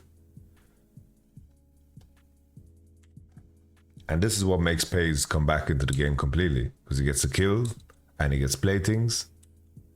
And they're winning the race, right? They get the full tower. Look, Ashe is no longer under any gold disadvantage, even though she's 20 CS behind. Yeah? And then now Kisante is fucking 1k gold ahead. Which is crazy, of course.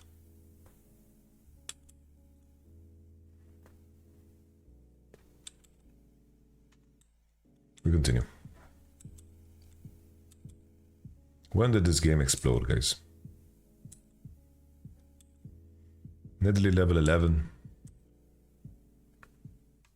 This is a very interesting play here because Maokai is nowhere to be seen. Like, this is very... This doesn't look like GENG at all to me, bro. I think Canyon had to fucking wake his teammates up. Like, that's how it looks like to me. Obviously, I'm interpreting only from the game. But it looks like Canyon felt like he needed to fucking carry this game. Yeah?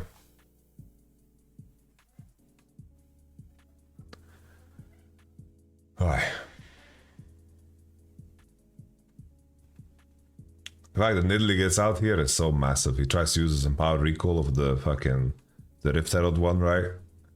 But the fact that Canyon gets away here and they get mid turret and they get 1 kill on quad is such a big victory. Really, really big victory. They trap quad on try. He felt safe because he has Sejuani behind him. But this is a really, really good play, bro. Really, really good play. Like, I understand why quad feels safe. Like, this is such a fucking tiny window to go. Like, Renekton also TPs. Kisanta's pushing bot all the way, right? I'm not sure what the fuck Lance is doing here. You know, he's just crossing through vision. Like, at least, like, go all the way into river if you went here. You have to go all the way down because you're in trouble. But he walks back. Like, look at the minimap here. What is Lehans doing? I have no fucking clue what he's doing, guys. He had, like, 3 chances to just move out. But then he flashes here. I don't know why the fuck he flashes. Like, this is pathetic, bro. This looks like my Maokai. This looks like my Maokai. I'm happy that at least one of the supports that I called out is not performing. Because Korea always fucking... Korea just, I don't know. I think at some point me and Kate would deserve some credit because maybe he just looks at our tier list and he's like, fuck these guys. And then he just fucking smurfs his fucking face off. Maybe we deserve some credit.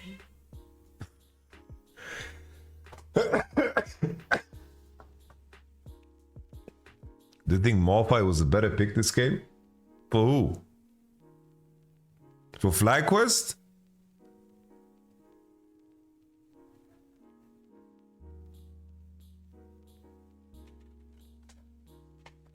Morphy is completely fucking useless, bro.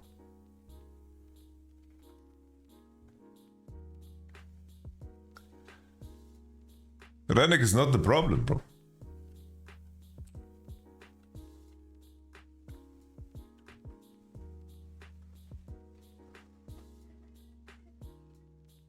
Kato called for Morphy pick 5. In this game, Morphy for Ori ball delivery on the 280 carries. Guys.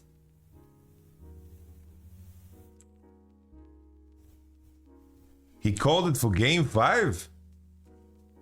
Bro, in game 5 is even worse. You want to play Morphy into Rumble? Huh? It's even worse.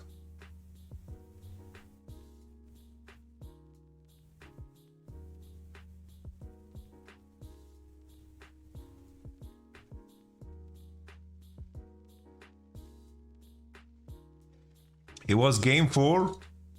So he wants... So you're telling me, guys, he wants the enemy to get Renekton and they pick Malphite into Renekton with Nocturne on 4.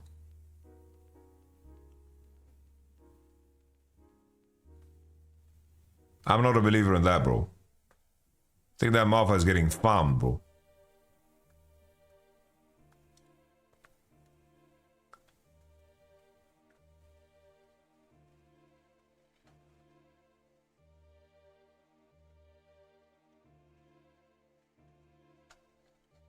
The Nocturne though is interesting. And I also mentioned the Renekton ban myself, right? I said Renekton ban or pick Renekton. There's no other way around it. Either you ban Renek or pick Renek. And then you can go jungle on 4, for sure. But I do get that playing Nocturne against Nidalee can be fucking uncomfortable. You can definitely pick... I think that the idea of Nocturne is not bad. But then you have to ban Renekton, for sure. I don't disagree with that. The Nocturne is a cooker. But I think that Malphite, I don't buy Malphite, bro. I think Malphite is trash, bro. I don't know where that came from. All right, let's continue. Okay, Santa just wrestle fucks Whippo under the turret for that long. Whippo walked away, but Cannon comes, undermines them. I think it just comes back from before. It's like Tristana steals the bot wave, so the play for Genji into topside is so damn fast. Here, FlyQuest should commit less man into this, and they should base and be quick to go into topside. Yeah, like if Morpha has a good matchup, I think it's okay. But who's blind picking something that the matchup is good into? Morpha is so reliant on the enemy having having no flash, but you're so weak that you're never forcing enemy flash unless your team is practically winning 4v5.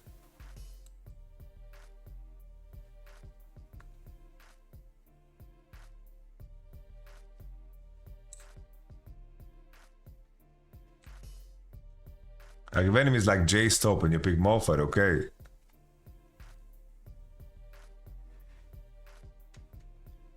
Yeah, Renekton ban jungle pick 4, I don't mind. But why Malphite? You could just pick a good top lane champ. I need to stop talking about it because I don't like talking about what Kato said with you guys, because I don't know if I can trust you. The point about Renekton ban and 4th picking jungle, we already made on this stream. So it's nothing new. It's nothing new, bro.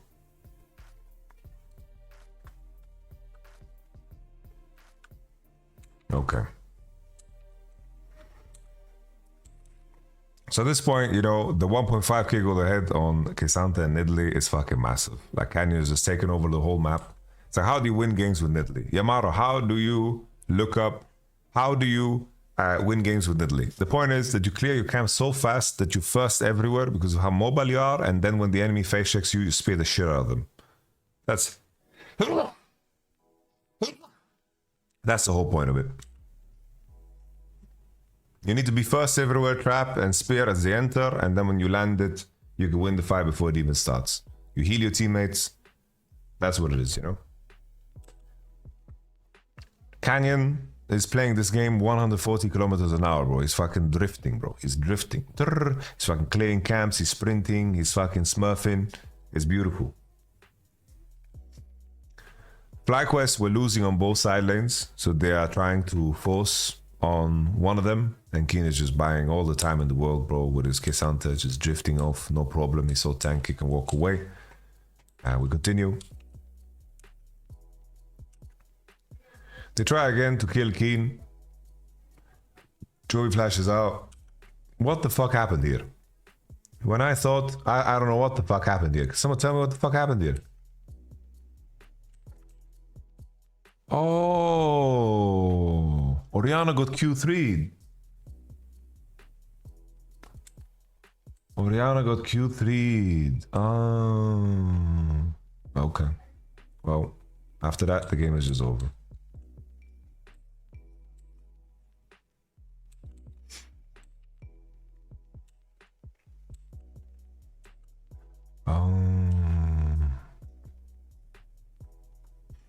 I think here Genji just played it well, you know, with the turn on Whippo. He tried to find the timer, but pays at double sums.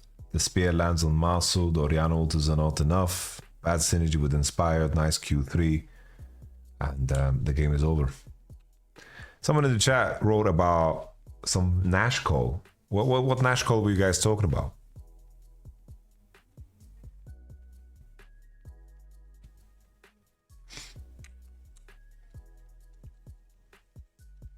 The game 5 Nash call? The game 5 Nash call is good.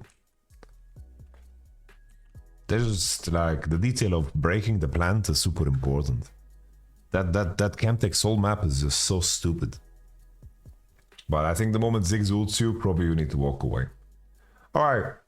This draft, honestly, I think that this draft from Genji is the most Genji you can get. You know, I think this is the other side of being creative. The enemy, like this these champs are just completely useless, right? They are completely useless. I think playing Fiddlesticks against Ziggs Maokai is extremely hard. I think another thing that I have to point out, it's so easy to stall this game for Genji because it's so hard to stall this game. I mean, to force in this game because Ziggs, Rumble, Smolder can all break your tempo because they can always kill a wave. It's so stupid. If you stack a wave on one side and you're showing that you're pushing for a dive, they just ult to break the wave and then the enemy, they have a tempo advantage. It's ridiculously OP. It's so OP. It reminds me of this draft. Let me show you guys. Splice versus Vitality, Ziggs, Gangplank. Let me find this. Let me see if I can find this. Ziggs, Gangplank.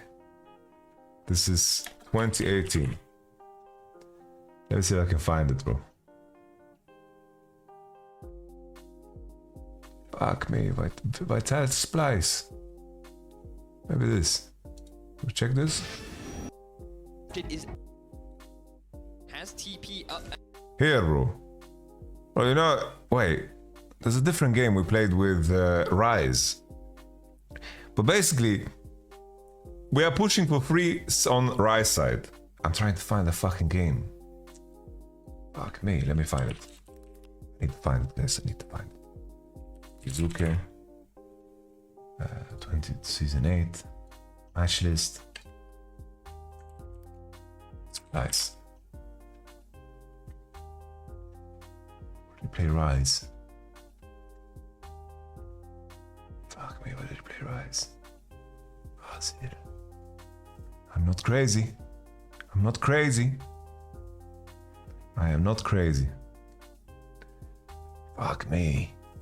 Holy, look at how base our draft was, bro. People talking about like cooking, bro. Look at this cooking, bro. Look how fucking cooked this draft is, bro. Look how deep we were in the matrix. Aatrox, Skarner, Heimerdinger, Fiddlesticks. How crazy is that draft, bro? Was it 2019?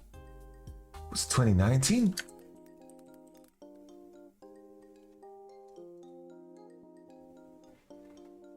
This is it. Nice, I'm derailing the whole rundown because of this. Fuck me, where is it? Wait, okay. Let me see Season 8. It's Riot Games. Bit vs Fnatic Wallet, that was a banger game. How about this? Oh, this was also a banger game, bro. Bwipo played Galio, Alistar bot. Holy, I remember Broxa completely ran it down this game. Sorry, Broxa, for the stray bullet. Is it this? Schalke 04? No. Oof, Schalke 04. Oh, this one. It was Misfits? No, it wasn't this one. Am I crazy? Am I crazy? It was HK? No, oh, this is Kadro cancelled it. This is Kadro cancelled it. Kadro! He just cancelled it.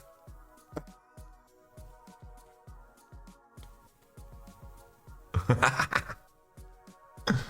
let me find it. Fuck me. Was it the Zoe game? I was so sure that we played like a Rise game. Anyhow, my point was we had Gangplank and Ziggs. The point I wanted to make is we had Gangplank and Ziggs, and whenever enemy tried to mismatch or make a proactive play, we would just ult the waves with Gangplank and Ziggs, and it was ridiculous. And it was the same thing with Nashor. If the enemy tried to pressure Nash, we had GP ult, and then boom, GG, you know? It was very easy. The enemy couldn't really progress the game. And here, it's so hard to progress the game too. Ziggs, Rumble, Smolder. Because think about how you want to progress the game. Let's say, okay guys, we're opening on bottom side, we want to dive enemy bow. Or we're stacking a wave, oh they ulted the wave. Oh, the enemy's on top side, they're pressuring our solo laner. Okay, shit. That's it. That's it. I think the GENG showed a sneak peek of what they can do in this tournament. I think they are the only tournament left that is good enough to play Smolder. This is a massive advantage. I think that all teams need to ban Yon on blue side against them. Because I think that you don't want to play against Chovy Smolder. GENG broke any play that FlyQuest could or wanted to do, and they couldn't. I really like the Ziggs Maokai into Fiddlesticks because the angle of getting Fiddlesticks is insanely fucking hard. I was surprised that they didn't take Kalista away themselves. I was surprised that they paired Rumble together with Ziggs, but everything started to fucking make sense, you know? Everything started to make sense. Everything started to make sense as the game started.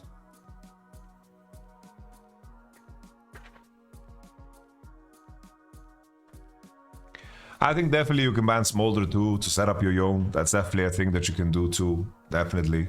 But you have to keep in mind then, I think still, if you give Yone and you get like Jax Skarner for that, I think it's okay. Because keep in mind, most of the blue side teams, they are setting up Yone first pick with Jax ban, you know? Yamato, say the truth, the team that gets Skarner wins. They lost today. I do think that Skarner is really OP. But there are trades back and forth that occur.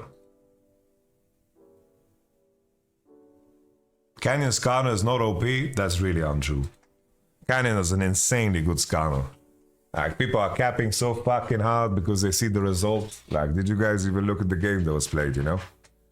I think that people are drawing too big reactions off of a game. You have to look at the norm. And Canyon was one of the first players to actually play Skarner jungle.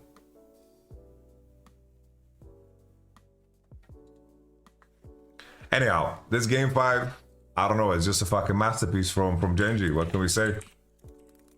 It's just a straight masterpiece. I think the draft was fucking delicious. Just a really good answer into Fiddlesticks. I think it's so easy for Red Side to get information on Fiddlesticks with their champs, with Maokai and Ziggs, right? And to keep vision and distance. And they have such long range capabilities. Bro, they can kill you from screens away, bro. Maokai ult into Ziggs ult, Smolder ult, Rumble ult, you can just fucking get one shot. And at first I was like, damn, they're very AP heavy, but the thing is, who the fuck is gonna buy MR on blue side? Quad and Masu, they cannot buy Mercs. They can't. What's the idea behind Set? I think it's just once again the same line of thinking. It's like, Whip was playing something he's comfortable on, probably has many reps into Rumble, and he's trying to find like an edge. I think that Set makes sense against Skarner because you can ult his ult and you can play the game, and also it's just an AD champion top. I think that's it, you know. I think that's it. I thought that Set is going to be able to push early, but it didn't happen. But yeah, forgetting about the Smolder, you know, I think happens, you know. Inspired said in the interview, happens. They got shook, man. They got shook. They got shooked. I thought this game was over, guys.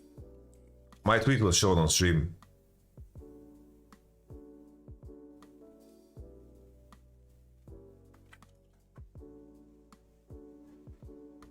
My tweet was shown on stream. Look at that.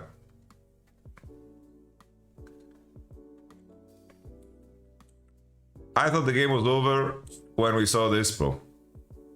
Chovy was completely fisting Quad in the matchup, bro. Oh my days. Oh my days. He kept pressuring him, and Inspired can't level 3 gank him, there's no pressure. That's also a weakness of Fiddlesticks, right? He has a Nocturne problem, 6 reliant, doesn't do anything before that. Sometimes, you know, your Fiddlesticks can sometimes level 3 gank, that has happened. I've seen the Fiddlesticks OTPs do it, but Chovy is just completely fucking murdering him, bro. Quad is missing CS under the turret, 6-7 CS, bro. Chovy is fucking murdering him with a vengeance. Spacing the turret range too. Spitting on him. This is a crazy condition to be in, bro. Fiddler should have played with Predator. Predator's not in the game. But okay. This is crazy, bro. Bah. And then additionally here, it doesn't look like Whippo actually got anything, bro. It doesn't look like Whippo could crash the wave, nothing. I don't know what happened to him. My understanding of this matchup, maybe I'm completely wrong. I thought that Whippo should be able to crash 3, and then from that, he can choose to, I thought he's going to play, like, maybe proxy if he has the jungle information, or just cheat the base and that's it. But my man is 13 CS, no potion, no HP. He got completely roasted by Keen. So both solo lanes are already completely fucked in the game. Nah, I think people are underestimating. Smolder with 20-25 stacks is piss easy. But Smolder lane phase, like in the melee versus range, there's a lot of nuance there. There's a lot of nuance. But already, like, Whippo got fucked in the matchup. Mid got fucked in the matchup. Quad with Cull base. And he couldn't proxy because Kana was on his side, right? So FLYQUEST is cooking best draft in Worlds. I think Genji responded super well, man. This is such a fucking awkward Fiddlesticks game to play, bro. Very awkward Fiddlesticks game to play. I think. Very hard. But okay, support's fucking good against it. I didn't understand the Alistair blind pick. That one was weird, if I'm going to be honest. I don't understand Alistair blind for 5. Whippo got cooked. But Chovy's just casually 20 CS head mid. Casually. That is not normally. Whippo, you had to use ult here to survive, which makes him a lot weaker for, of course, the grub fight. He ults out, Cannon just walks away with his giant spell. Fiddlesticks not being 6, they're a lot more set ult reliant. And then he crosses here into Lehens and they just don't have ult. Kalista crosses, hovers, and Kalista crosses back into bottom side, but FLYQUEST just get completely pushed out, and they had no clear way of actually grouping up. Inspired being off 6 and Set having no ult makes them lose grubs, which of course is a very, very rough thing. You're losing grubs against the Smolder and the Ziggs, who should, of course, be weaker than you in the early game.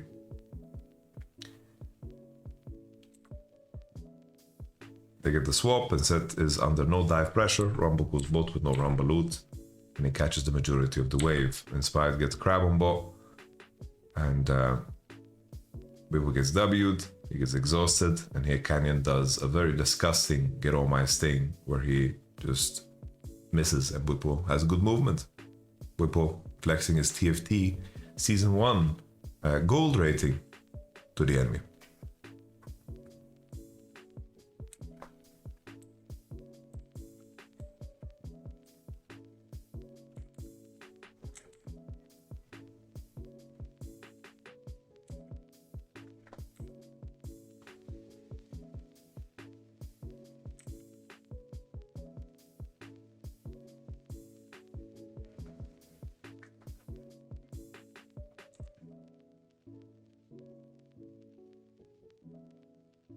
Are people complaining about Genji drafting a good draft and playing a control game in a game 5? Are people complaining about that? What the hell? Those are the same people that guys, why didn't he fucking knock him out in the 5th round? He should have tried to. Kadril even complained?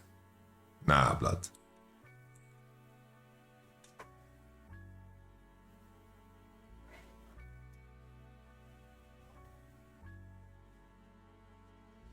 What did you mean calling it vegan draft? I thought it's vegan in the sense that it's just designed to stall the game. That's very vegan. This comp doesn't want to fight until it does.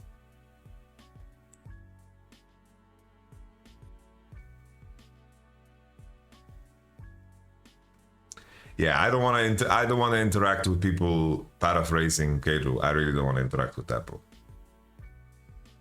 I don't like that at all, bro. I don't like interacting with people paraphrasing streamers, bro. Because tone matters, moment matters, everything matters, bro.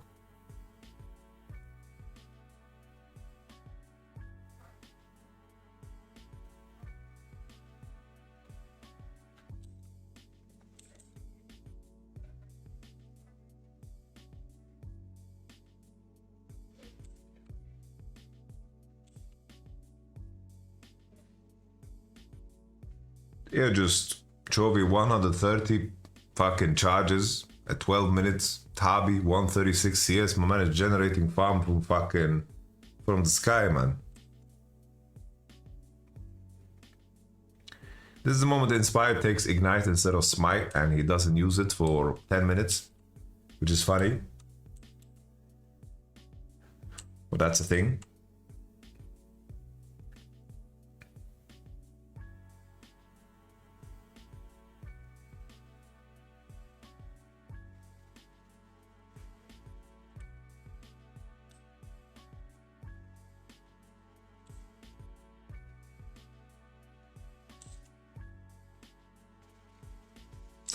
Why does West always come close? Can't we win a single fucking series? Because you want a simple explanation? The other team is better. A best of 5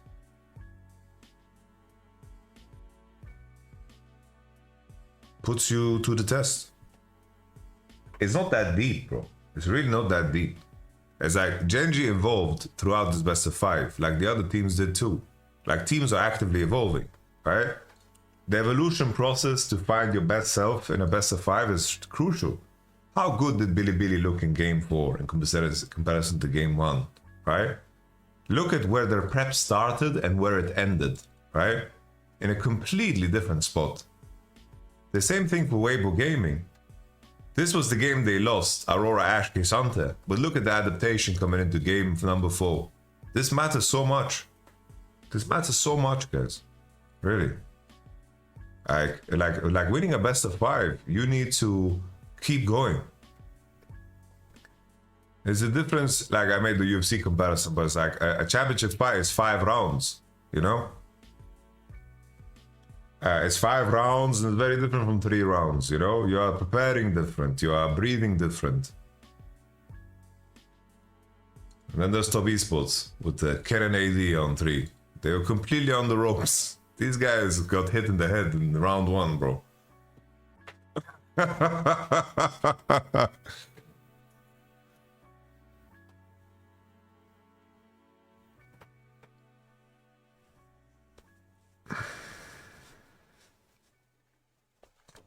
okay. Let's continue looking at this. It's just that I empathize with Fly because it's so hard for GENG to do anything proactive, bro. How do you do anything proactive? GENG decided to like pressure dive one angle because Kalista showed on mid-wave, and they tried to go for it with double TPs because they can outnumber guaranteed with the information that they had. But here Bwipo just ults, of course, Rumble, and then quad Q3's in. I think just I understand why people ults a Rumble, right? So trying to get him into the turret, right, and just play it. But there was no aggro yet, and I don't know what happened to Bwipo E, and honestly. Kin gets out with Flash. I think Quad could have Q3'd out. Not so sure. But GENG find a proactive play with this draft. And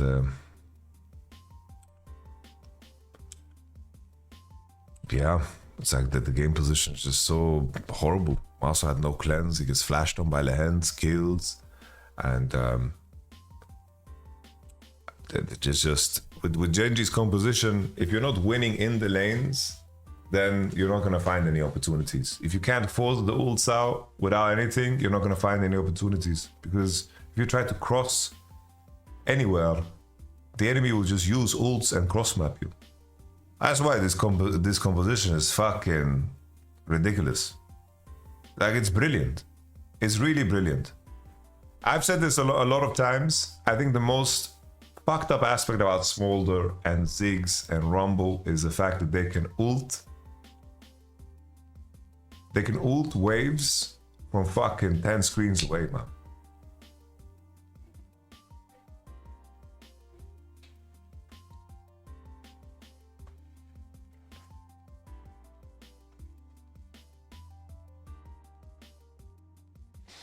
How does anyone beat this Genji draft? I think it's just a question of the Yone versus Smolder, because Smolder doesn't have good matchup into a lot of the other mid laners that are being played. So I think for the rest of the tournament, no one will want to play this matchup against Chovy. No one. The only team that potentially could do it is Hanwha Life, and they won't. Because Zeka is a very special Yone, and on the flip side, he also plays Smolder. Right? That's the key detail.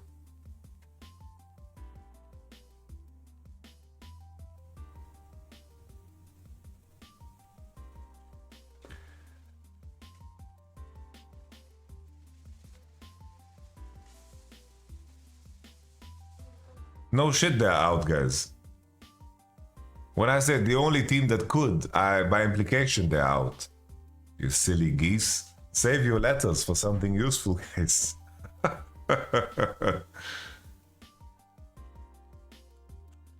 If they could adapt the artillery mage meta like Velko, Zeras and others, that would kill the Smolder meta. We're not in a Smolder meta, guys. How are we in a Smolder meta? It's an answer into Yone. That's it. It's an answer into Yone. And only Chovy can play it. We're not in a Smolder meta. It's an answer into Yone. And we all agree that Yone is broken. We're not in the Smolder meta, guys. Take it easy. Is Chovy meta? Well, you ban Yone and then it's not anymore. Let's be honest. You ban Yone and then it's not anymore. It's more of a Knight meta, if anything. Knight loves to play Silas, Ari, Galio. Like, Yone is a very specific, opens up a very specific door. But Yone is banned a lot. And a meta that has no Yone is a very different one than the other one.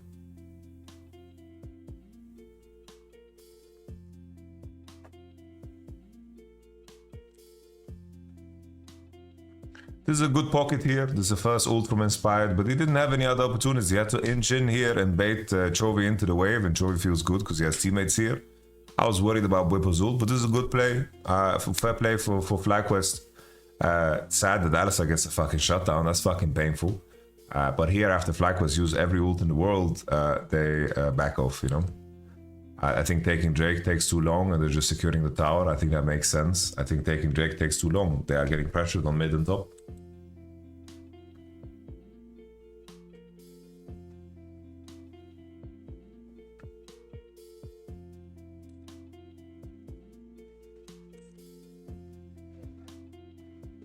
I think they can't take Drake. What comp is good versus this Genji draft? Like, you have to either play, like for example with FlyQuest draft, like let's say the best answer in my opinion when enemy shown Skarner Smolder is Vi Ziggs. That's the best answer in my opinion. Yone, Vi, Ziggs is the answer into Smolder.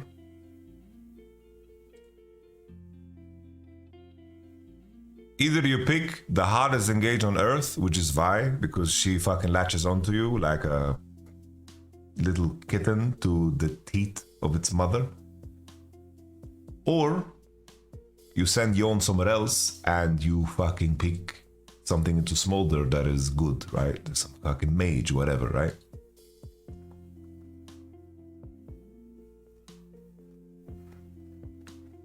Skarner was already showing.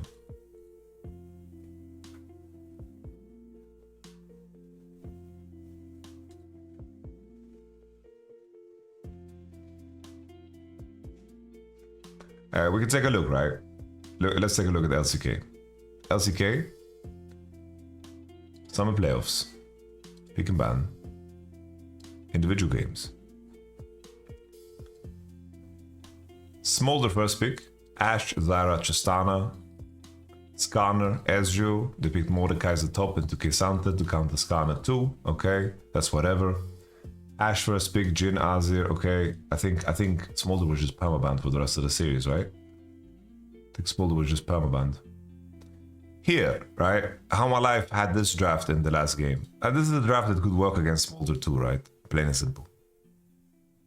This one. Let's just pretend Koki is Smolder. It's the same shit, right? But in reverse, because Yon was first picked. I think this type of draft is very good. I think the only game that KT won, right, against T1 was also with a draft like that. Actually, that was KT playing Smolder and Ziggs. That fucking draft again. Then T1 at Lee Sin. Lee Sin Yasuo. Lee Sin Yasuo, Senna, Lee Sin bot. Alright, let's continue.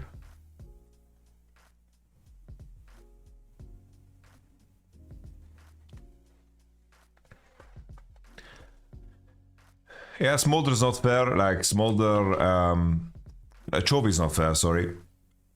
He is already 225, which is kind of fucking nuts. And I really like this Nash call. I think this Nash call is great. But Genji's champions are just a little bit fucking silly, innit? They have fucking long range ultimates that can fuck you up. They sniffed it out. Busio was here, Quad was here, and I think the Nash call is good, bro. I really think the Nash call is good. This was good. The game was already fucking over for them, to be honest, from the game state. But this is a good fucking attempt. Inspired the draining. Kalista is adding Spears, who just doesn't have Ginzu. But Genji sniffed this out, right? They didn't hit the Drake, and then the Ziggs ult. I think at this point, you say stop. Someone maybe needed to fucking hit this plant, because this plant is MVP. And then Keen just fucking drops his Rumble ultimate, and then he jumps over and he deep fries them. Right? He deep fries all of them with the fucking plant. And now it's just Jover, right? It's just Jover. Masu flashes over the wall, hits the plant. It's GG. It's GG.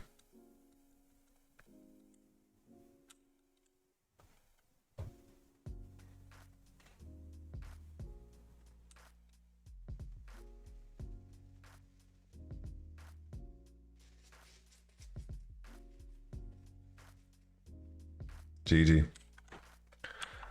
Still, you know, props to fucking FlyQuest, man. Props to fucking FlyQuest. They put on a fucking great fight today, great showing today. Like, this is GENG. These are not some fucking bums, you know. They did a great fucking job.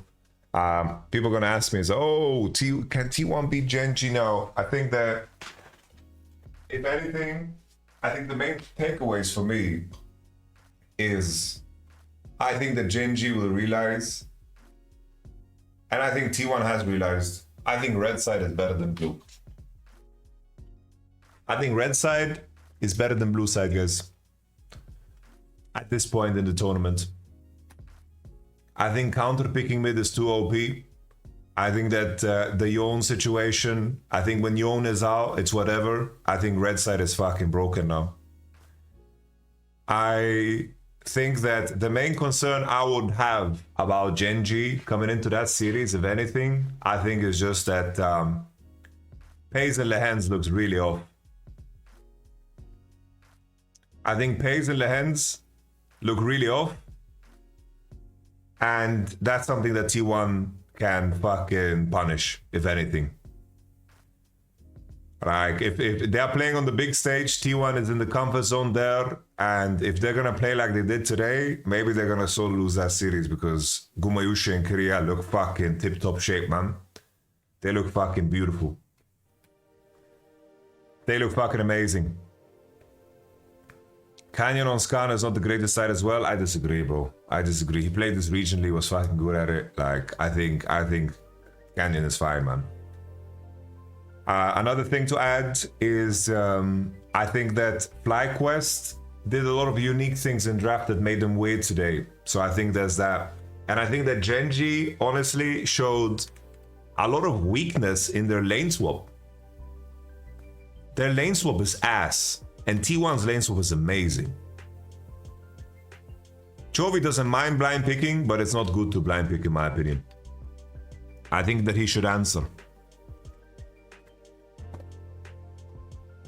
I think he should answer. So, like, I'm just talking about the things Genji revealed. Do you agree FLYQUEST is actually stronger than G2 now? I think it's fair to say that they are, yeah. I think it's fair to say that they are. I think today's showing was more impressive than anything that G2 did.